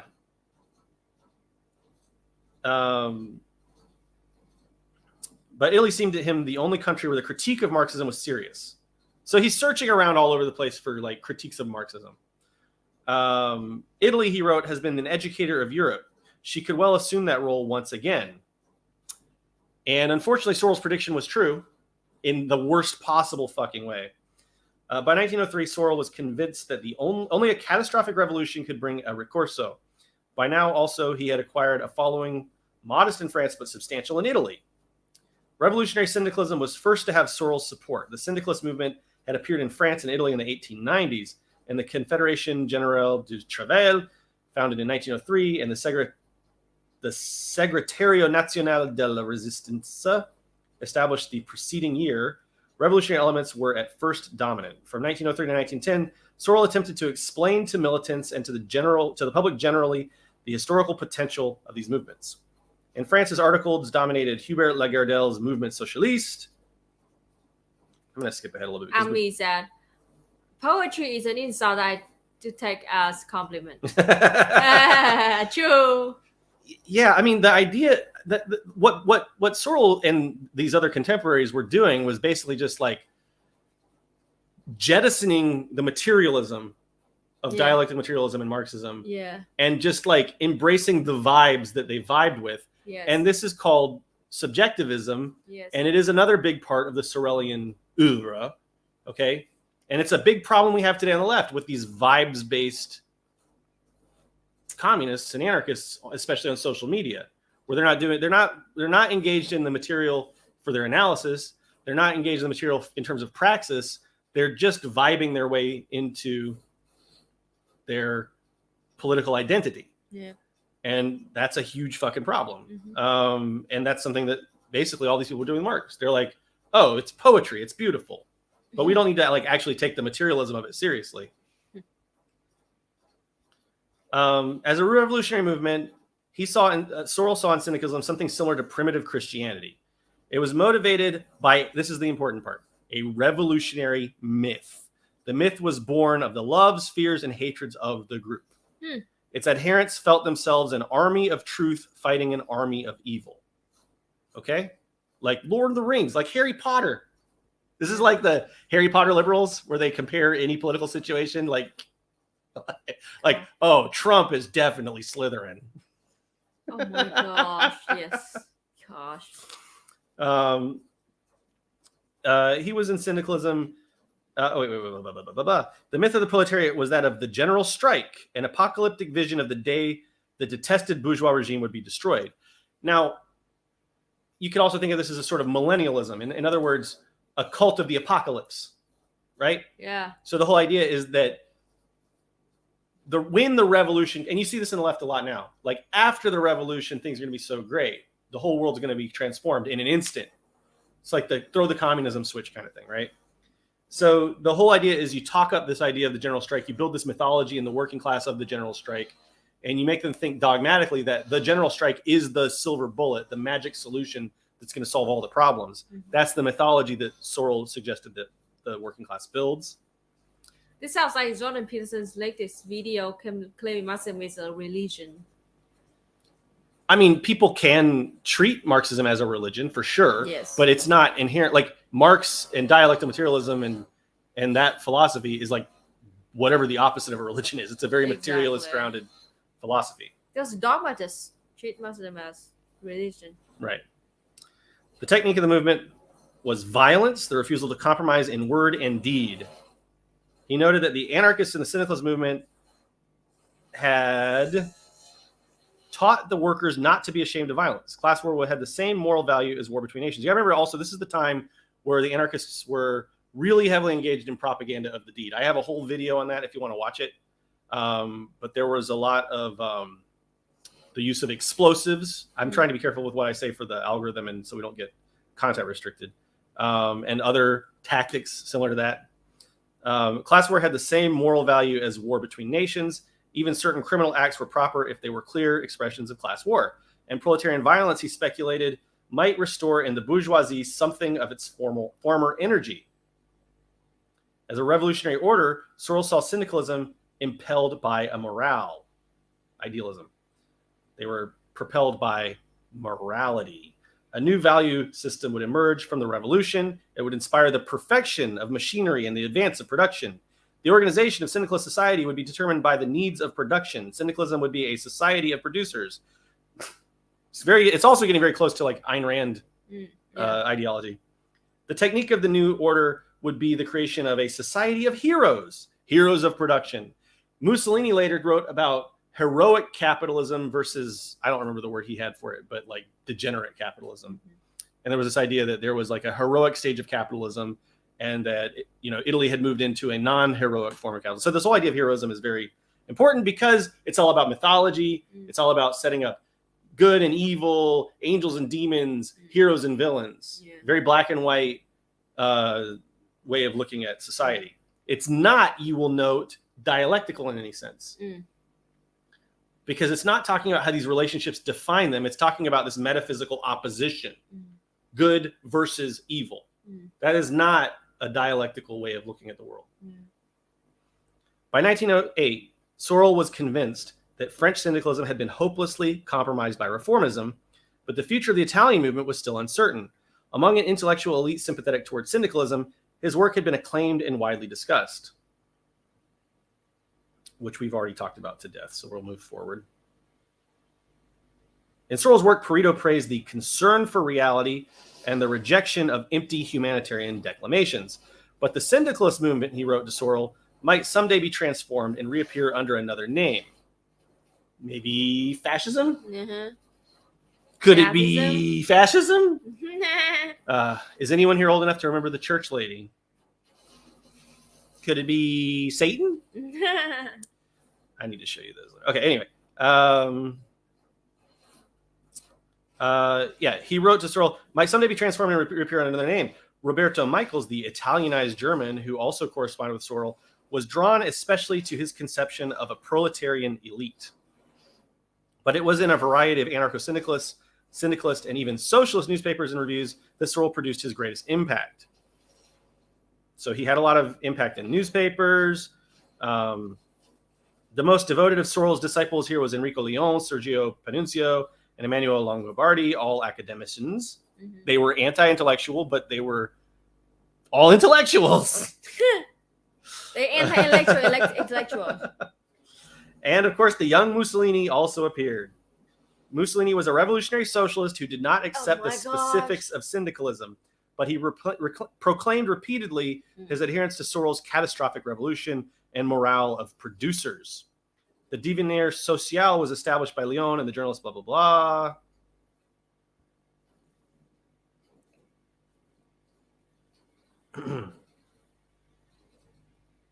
Okay, so the Sorelian Ricorso was linked with a renewal of the Risorgimento. So it's like this idea of a rebirth, right? Which, by the way, flash forward, that's something that the Nazis were really into. The rebirth of the great Aryan race, blah, blah, blah, blah, blah, blah, blah. The nation was declared by the Massimo Sindicalato. By 1910, there were all these prominent contributors. The syndicalist movement, though it grew rapidly to the Socialist Party Congress in Rome in 1906, thereafter went into apparent decline. At Milan the same year, reformists transformed the Segretariato into the moderate Confederazione Generale del Lavoro. A group of syndicalists led by Ambris and Bianchi established a counter-organization in Parma. So they were having power struggles and rises and falls of different factions throughout the 1900s. All right, getting to the monarchism. Okay. Syndicalism and nationalism, a person named Corradini observed, had a common love of conquest. Oh my gosh. Love of conquest. Very important in this worldview that Sorel and his disciples are building. They were both imperialists. Moreover, Italian imperialism was that of a poor nation. The workers, therefore, in fighting for Italy, were fighting also for themselves. Corradinian nationalism by 1908 had arrived at a national syndicalism for all producers and an imperialism of a proletarian nation. The Corradini's lecture, which really reminds me of Bernstein, because Bernstein was all about how the proletariat in Europe should take over the means of production and then colonize and imperialize the developing world. He didn't believe that it would be okay for the workers in colonialist country to exploit the colonies because it makes the living condition for workers there better. So it's like justifiable. Like, no, fuck you. I think this is a really good observation. Step one, confuse the working class to reject dialectical materialism. That does seem to be the very first thing that happened, like back in like the 1800s even, with Sorel. Now, this is really important, okay? Corradini did not attribute his ideas to Sorel, but that doesn't really matter because Sorel loved his ideas. Sorel wrote to Crochet that Corradini understands exceedingly well the value of my ideas. So even if Corradini didn't consider himself a Sorelist or didn't attribute his ideas to Sorel, Sorel thought that they definitely represented his own ideas. Okay. So there's no denying that connection one way or the other.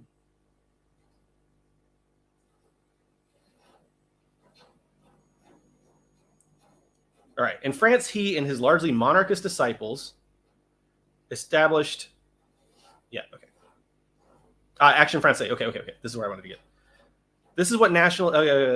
Back up a little bit here. In an interview, Sorel expressed his expectation of an Italian national revival. Preslini, in a study of syndicalism, declared himself Sorel's disciple, but he thought syndicalism still in its infancy. It would end as an institution of social integration and conservation. Social integration, uniting the classes together into one great Italian monistic people. Yes, monism. Monism, fascism. and social conservatism, Mhm. conserving the values of our great traditional society. Okay? Sorel, in the meantime, drew closer to French nationalism. In 1909, in an interview in the monarchist newspaper, he stated that he was not in principle opposed to a restoration of the monarchy. Ah, But what was decisive for him was the appearance in 1910 of Charles Bouguer's Jeanne d'Arc. Here, the Christian and patriotic idea, he thought, had been brilliantly joined. The Christian nationalist brilliant joining of ideas. mhm. This is what nationalism required. He had found in France another recurso. Sorel announced his discovery simultaneously in the Action Française and La Voce. In France, he and his largely monarchist disciples established several reviews that attempted during the pre-war years to bring together anti-democrats of left and right. Wow. Cercle Proudhon, Action Française. Mhm. Sorel viewed Italian nationalism, though his comments were fragmentary, also in terms of a Vichian ricorso. The movement was impelled, he thought, by a national myth of the unfulfilled Risorgimento. The interest in Alfredo Oriani and the demand for a continuing national revolution were indisputable signs of a reawakening. So, again, this is the opposite of the kind of nationalism espoused by, like Che Guevara or Ho Chi Minh or what have you, where the idea is that colonized nations deserve freedom and self-determination, but that we should all eventually build towards an internationalist human community. Yes. Like Castro said, eventually we'll take the flag and fold it up and put it in a museum, something along those lines, once we finally reach the point where the rest of the world isn't trying to fucking destroy Cuba and its people. Right?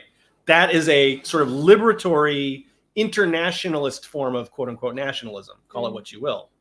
This kind of nationalism is chauvinist nationalism rooted in myths of supremacy and ideas of destinies of grandeur and that sort of thing. We're not talking about any kind of like liberationist nationalism here. It is right-wing monarchist nationalism. They learn materialism and Marxism so hard they turn into idealists. Great. All right.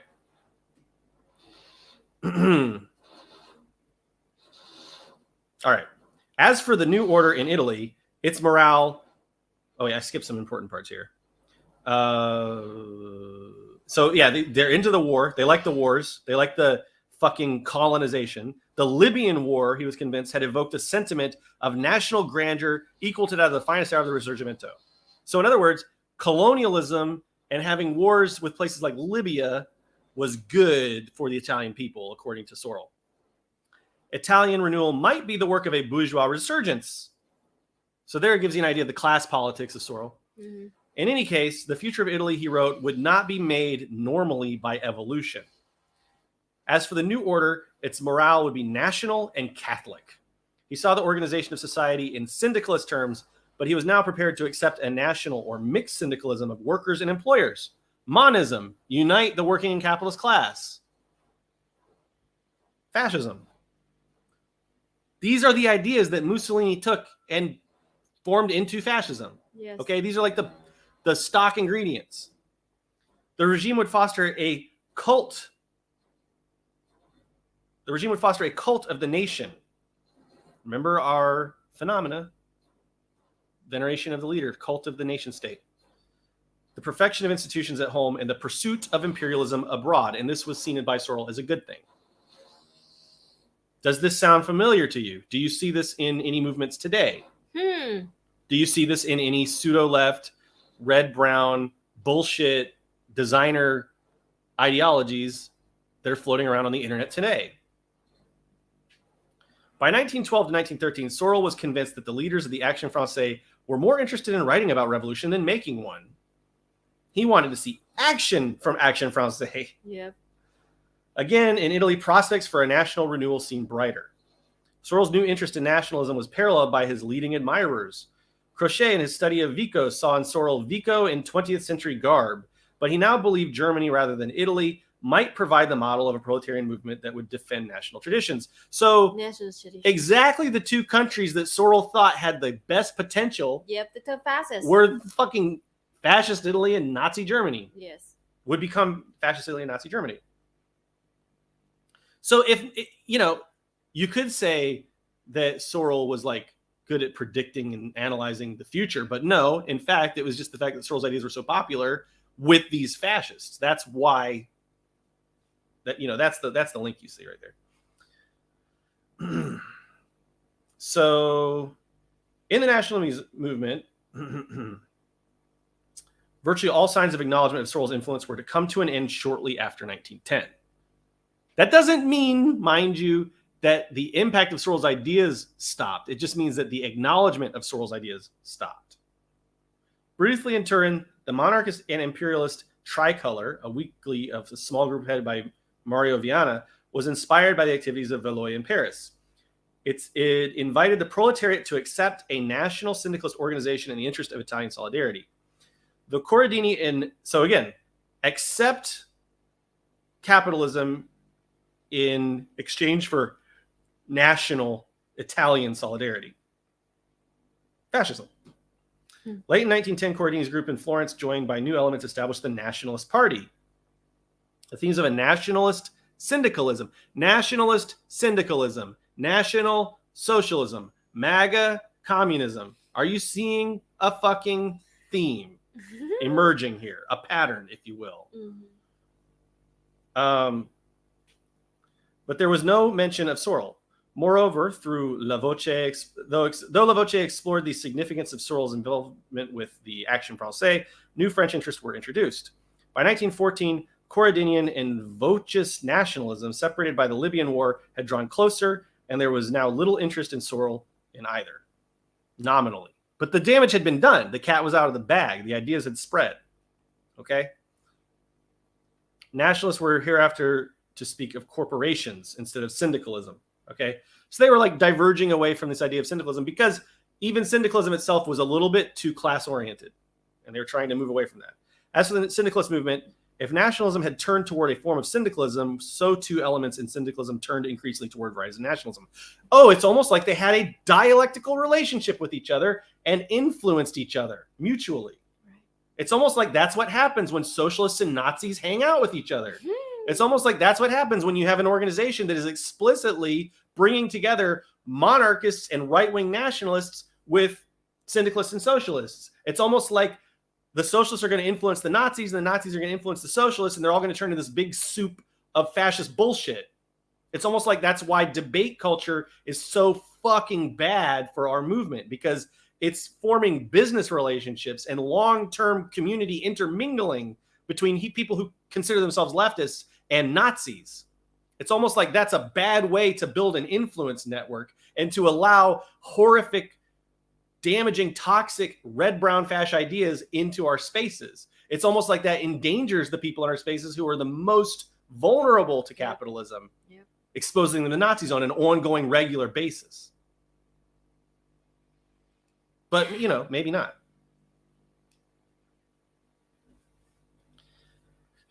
Now I have a new person that I want the time machine. It's George Sorel. Okay. I don't know if that's against terms of service or not. So let's be careful. Isn't it against the terms of service to have time machine fantasies? Yeah, right? I don't want to test those boundaries. I think we get your subtext, Lynette. I mean, if they're already dead, I don't. Okay, anyway. Let's see. We got about 15 minutes left here. Let's take a break from the reading, catch up. I haven't read any chats for a while. I hope that y'all are following along. I saw 2 comments. Does anybody have any questions or any comments or anything they want to share? I could scroll back a little bit, but let's look at these starred ones first. Let's hang out with monarchists. What's the worst can happen? We see exactly what fucking happened. I mean, but that's the thing. Like, to this day, people think it's a good idea for us to hang out with and chat with and get into little slap fights with fascists and merge our communities together. Let's debate with fascists. Let's hang out with them. Look what emerged from Action Française, the debate Cercle of Proudhon. Let's have a lovely meeting with Charlie Kirk. This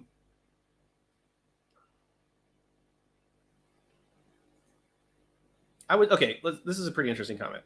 Would you say it's a fair description that communism unites working and poor class against the bourgeois? Yes. I would say that's fair. But fascism unites the working and petty bourgeois class against the poor and traditional bourgeois. Yes, I think that is often the case, yes. Now, I mean, not always, though. So, like, I'll say this. The Third Reich, when it started forming at the National Socialist German Workers' Party, a lot of the first members of the NSDAP were extremely poor, including Hitler. Hitler was homeless, and then he was like a veteran, and then after the war, he was living in like a veteran's barracks. And a lot of the German soldiers that were drawn to fascism were thus drawn because they felt like they had basically been sold a bill of goods by the nation. You know, like they went to go, quote unquote, serve the empire, and then after the war's over, they basically got thrown out on their ass. So poverty, I think, has a little bit more of a complicated role in this. And there unfortunately are workers and poor people who can be drawn into fascism. I would say that it's more like fascism tries to unite a chauvinistic element within society against an other, whatever that other might be. Yeah. You know, so, and that's where because they pseudo revolutionary, and they all the ideas are like they want to serve the capitalist class, and they want to gain power. Yeah. So they're gonna just do it, whatever, then unite whatever kind of group of people that they can't reach their hand to. Yeah, and the fascists, like the Nazis, for instance, had posters, especially in 1930 during their big election. Okay, even if you're not familiar with this, in 1930, the Nazis had this massive election campaign where they mobilized 6,000 speakers, I think, from like 1928 to 1930, something like that. Thousands of speakers were mobilized and trained. They printed, thousands and thousands of posters. They had films. It was one of the biggest election campaigns in history. It was the biggest in history up to that point. I'll get to that in a second. But like a lot of that messaging was to poor people. They had posters of like a poor mother and her children, and the children are saying, "Think of me and vote for the Nazis," in those posters. So they were appealing to poor people. They were trying to appeal to poor Aryan people. Yeah, exactly. Poor Aryan people, very specific. You have to be specific about that, yes. Mm-hmm. And the other thing is, there was a second part to this comment. Can you star that comment, Luna? Star that one, because I want to get back to it. All right. Start. Okay. So this one said, were the fascists against the traditional bourgeoisie? Not in the least. The traditional bourgeoisie and the fascists were very much on the same team.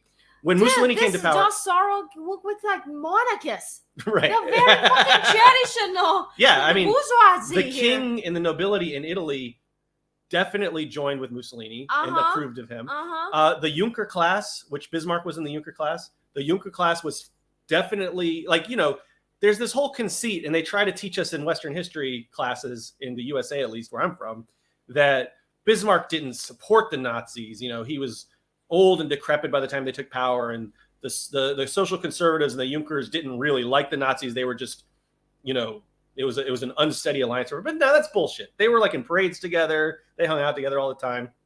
They supported them. And those traditional bourgeoisie and the nobles and the Junkers and the aristocrats in Italy wrote massive paychecks to the fascists. And they financed the March on Rome with a 20 million lira bill to that order. So I think that, Jim, I would agree with the first part about communism uniting workers and the poor against the bourgeoisie. But I think with fascism, it's a little bit more murky than that, if that makes sense. So good question, though. Does fascism have anything to do with feudalism? Yeah. We just talked about how the fascists definitely appealed, especially in the early 20th century, to monarchists and nobles. It's a little bit more distant now, but, there are definitely, for instance, monarchists in Europe to this day who are fascistic. And the noble class, by the way, definitely supported fascists early on. So there's a lot of connections. And of course, the Nazis wanted to build a new feudalism. They wanted the Lebensraum in Eastern Europe so that they could build like this big feudal slave state where the Aryan master race would be on top and they would have Slavic slaves and peasants. So, in a sense, there are a lot of connections to feudalism there. But as this comment says, this is something you have to understand. Fascism is too amorphous to give a clear class analysis. Okay, I would agree with the first part that it's very amorphous and it's very difficult to analyze, and it's very hard to find like stable forms of fascism because it's very opportunistic. But I do think that Parenti's 3 essential characteristics will always apply to fascism, which is the sense that it always serves the ruling class, and it's always pseudo-revolutionary, and it's always using an incoherent appeal to the working class. Yes. So that's I think a pretty concise and stable analysis you can give in terms of class analysis. Mm-hmm. But otherwise, you're right. There are a million different ways it can manifest in terms of how different elements of different classes relate to each other. It's very, very, amorphous and opportunistic strain of ideology. Softboy Social Club says you can absolutely see that today with the MAGA working class in the U.S. today. Poverty without true liberation ideology is a dangerous thing. Yeah. And desperation. Look, if you're desperate and you're hungry and you're completely unsecure, you're also vulnerable to shitty ideas. That's exactly. A fact. That's why you blame all your problems to houseless people, to immigrant workers. People will. Nazis will definitely take advantage of your situation and try to give you someone to blame, try to give you some other to blame. Mm-hmm. The Nazis did that in the 1920s in Germany and into the 30s. Mm-hmm. And, and by the way, you go look up photos of Nazi protests and demonstrations and shit in the late 20s and early 30s. And they were appealing to the working class and to poor people and saying that, the reason that you're poor is because, okay, here's a great example. I want to contrast German communists in the late 20s and early 30s and their protest signs with Nazi protests. Yeah. The Nazi signs were saying, the reason that you're out of work is because of Jewish people. And the communists had signs that would say, we have 1.2 million unemployed people, but we're giving 2 billion to the Junkers, to the aristocrats. Mm. So you see the collaborationist element of the Nazis who are saying working class, capitalist class, nobles, everybody join together. You're all Aryans against the Jewish people and all these others. Whereas the communists were saying the enemy is the capitalist class and the nobles. Who do you think was more fucking in touch with the material reality? Exactly. Obviously the communists. I clarified. I'll clarify. I think fascism tends to change based on whatever the prevailing reactionary tendencies. Yeah, that's 100% true, and that can influence. Yeah, we're on the same page. Synthesis. Yes. This person. Nope. No, Julie. I have studied Sorel and Beloy. No, they are fascists, and no. What do they have? You tell me what you see in them, and I'll, or you tell me what to read. But no. So, all right. Let's see. We got about 7 minutes left. Uh-huh. Look, Sorel was just had bad ideas. Like, what was good about it? It's like it's completely removing all the materialism from dialectical materialism completely. Removing the dialect. Okay, what do you do if you take Marxism and you remove the dialectics and you remove the materialism? What are you left with? Vibes. Nothing. You're left with radical subjectivism. It's just like aesthetic only because there's exactly. Nothing left. Aesthetics, which by the way, I'm hoping next week we can read a thing about fascist aesthetics and then we'll tie this together with that. You're left with vibes, aesthetics, opportunism, and bullshit. Yes. And that leads to fascism. So, all right. Should we keep reading, Luna? We got about 5 minutes left, or should we start wrapping things up, or what? We should wrapping things up. All right. That is a big topic today. We need to summary. We literally just read about how Valois turned against. I'm not going to say completely turned against fascism, but fascism turned against Valois. And I'm not going to essentialize somebody as saying that like they're the exact same static metaphysical person throughout their entire career, but also the basic essential characteristics of Action Française, Cercle Proudhon, Sorel, syndicalism at that time, especially as it appeared in Italy and France, it was the foundation of fascism, and they were terrible ideas. They were pro-imperialist. Yeah. They were nationalist in a right-wing chauvinistic sense. Yes. They were saying that the main driving force of history is mythology. Yeah. It's just... And lots of Nazis, by the way, died Isn't the hands of it like Nazis. the roots of fascism? Well, I want to make this point. Just because somebody was killed by the Nazis doesn't mean they weren't a Nazi. Yeah. Okay, just because Nazi kill each other. I'm sorry. like Julius Streicher and the Night of the Long Knives, and I can't tell you how many Nazis ended up dying in concentration camps. They infight all the time. Okay, Yes. so at any rate, Dude, Nazis kill each other and fascists killed each other. Yes. so moving into the wrap up. So next week we're going to do a couple things. I hope. Oh, there's a couple things we can talk about for the news. Mm-hmm. One thing real quick, I feel like we have to talk about the death of the migrants in the ship, in the boat. Okay. Hold on. I'm the Greece migrant disaster. So 300 Pakistani nationals, if you haven't heard about this,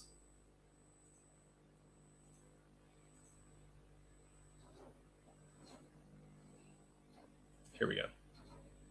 Can you share the screen? Yes.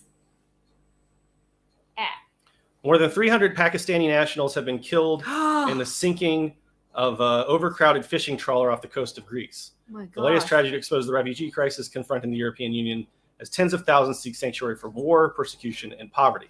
Jesus Christ. All right. Now, I wanted to lead with that because what you've heard about in the news over the last week is this submarine that imploded with like 5 billionaires in it.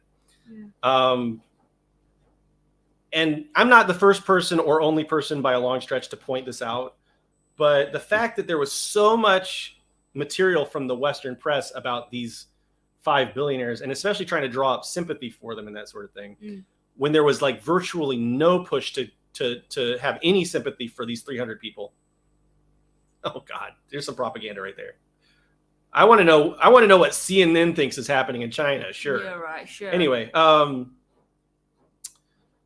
these are the people that we should have been focusing on, and it's a great failure of humanity that we weren't collectively focused on that. Just wanted to point that out. Another thing I wanted to talk about is the Russian coup. Okay.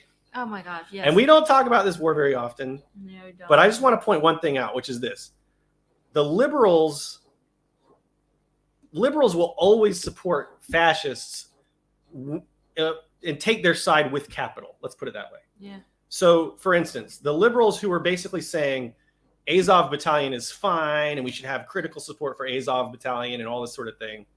And they were also saying, and it's indisputable, they were also saying that Wagner Group was like, full of fascists and Nazis, which fair enough, both sides bad, that sort of thing. But they switched track immediately as soon as the Wagner Group, they saw threatening Putin. Yeah. And the point is that their allegiance is really to Western capital. Yeah. And I think that's the important thing to learn from there. There's a meme, actually, Comrade Slopstash sent us this meme I want to show. One night. It only took one night and suddenly Wagner are freedom fighters. Oh, we got donations from 2 people. Hey! Oh First of all, from Anonymous an hour ago, I'm sorry you had to wait. Oh my goodness. Anonymous said, would Ataturk be considered a fascist? Ataturk? I don't know enough about Ataturk at all. Who's that? I would have to read about Ataturk a lot more. Who's I don't want to. We need to read more about this. Yeah. We can't answer that So yet. I'm not- Thank you so much for your donation. Yeah, something Luna and I like to not do is pretend we're experts on things that we're not. And I don't know much about Ataturk, but Anonymous also just donated 13 minutes ago. Could it be Satan? All right, we got at least one church lady rememberer. So thank you to both Anonymouses. Appreciate you. Let me get this meme. This kind of summarizes what I'm trying to say here.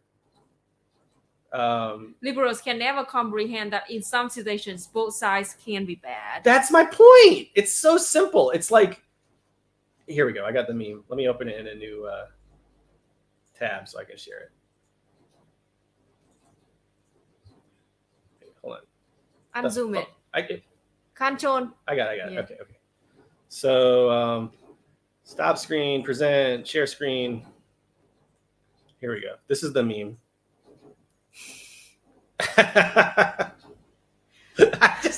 That summarizes it perfectly.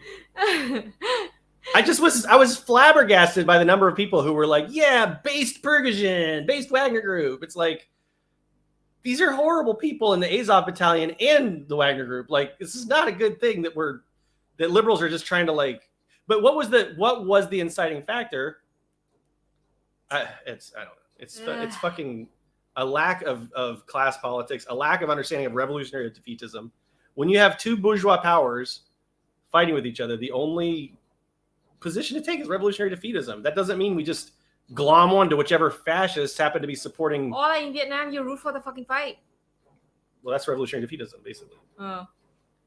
No, I mean we're not rooting for the fight here because we don't want the war in Russia and Ukraine to continue. That's different. That's different. I would say I didn't mean to say that at all. I know. I'm clarifying because when you say we root for the fight, that's when like Andy Ngo and Jordan Peterson have a fight. That's like, yeah, let them destroy each other. Yeah. I mean, but when it comes to like fascists ravaging each other in the war in Ukraine, or like debate bros fighting, that's fight we're rooting for. Right. So I don't think root for the fight applies here, but I do think revolutionary defeatism and an actual peace movement would be nice. Yeah.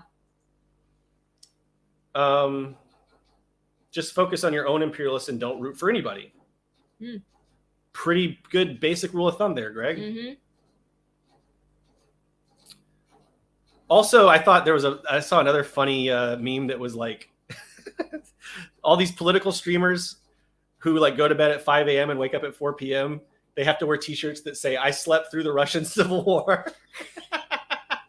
That is, it lasted like 6 hours. Isn't it like we did sleep over through it? Well, we have an excuse because we live in Vietnam. Yeah, right. Anyway, all right. So, but yeah, we do need an actual peace movement. We need to stop having critical support for fascists ever. Yes. Let's not do that.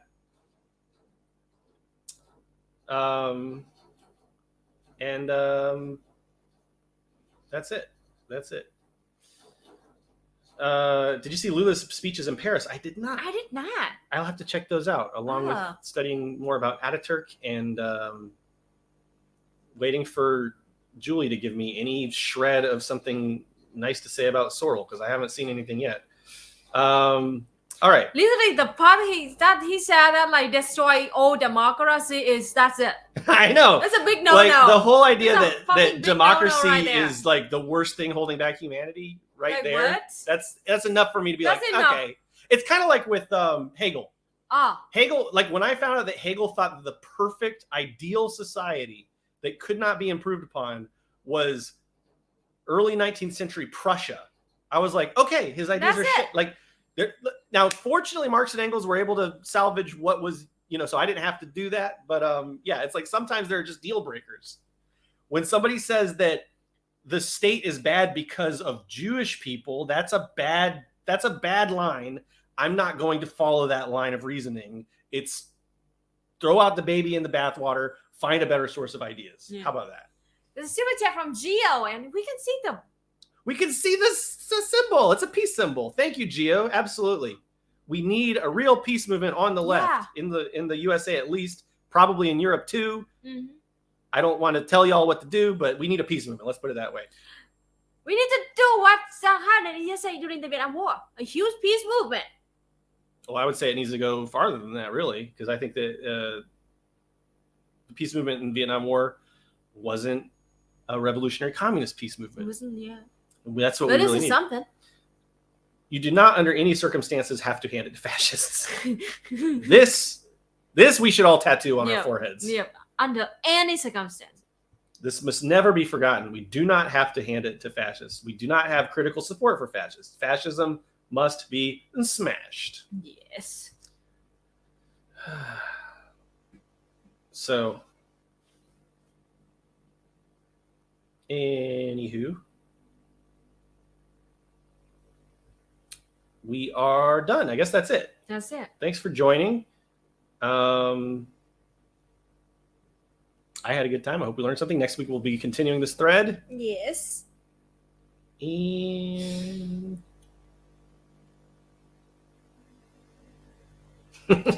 I know Hitler killed Hitler, Kai, but I'm still not going to give it to Hitler.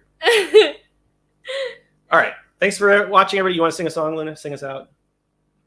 Vùng lên hơi các nô lệ ở thế gian. Vùng lên.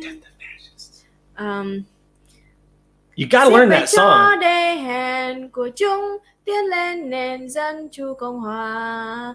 Đồng bào tuốt gươm vùng lên, đã đến ngày trả mối thù chung.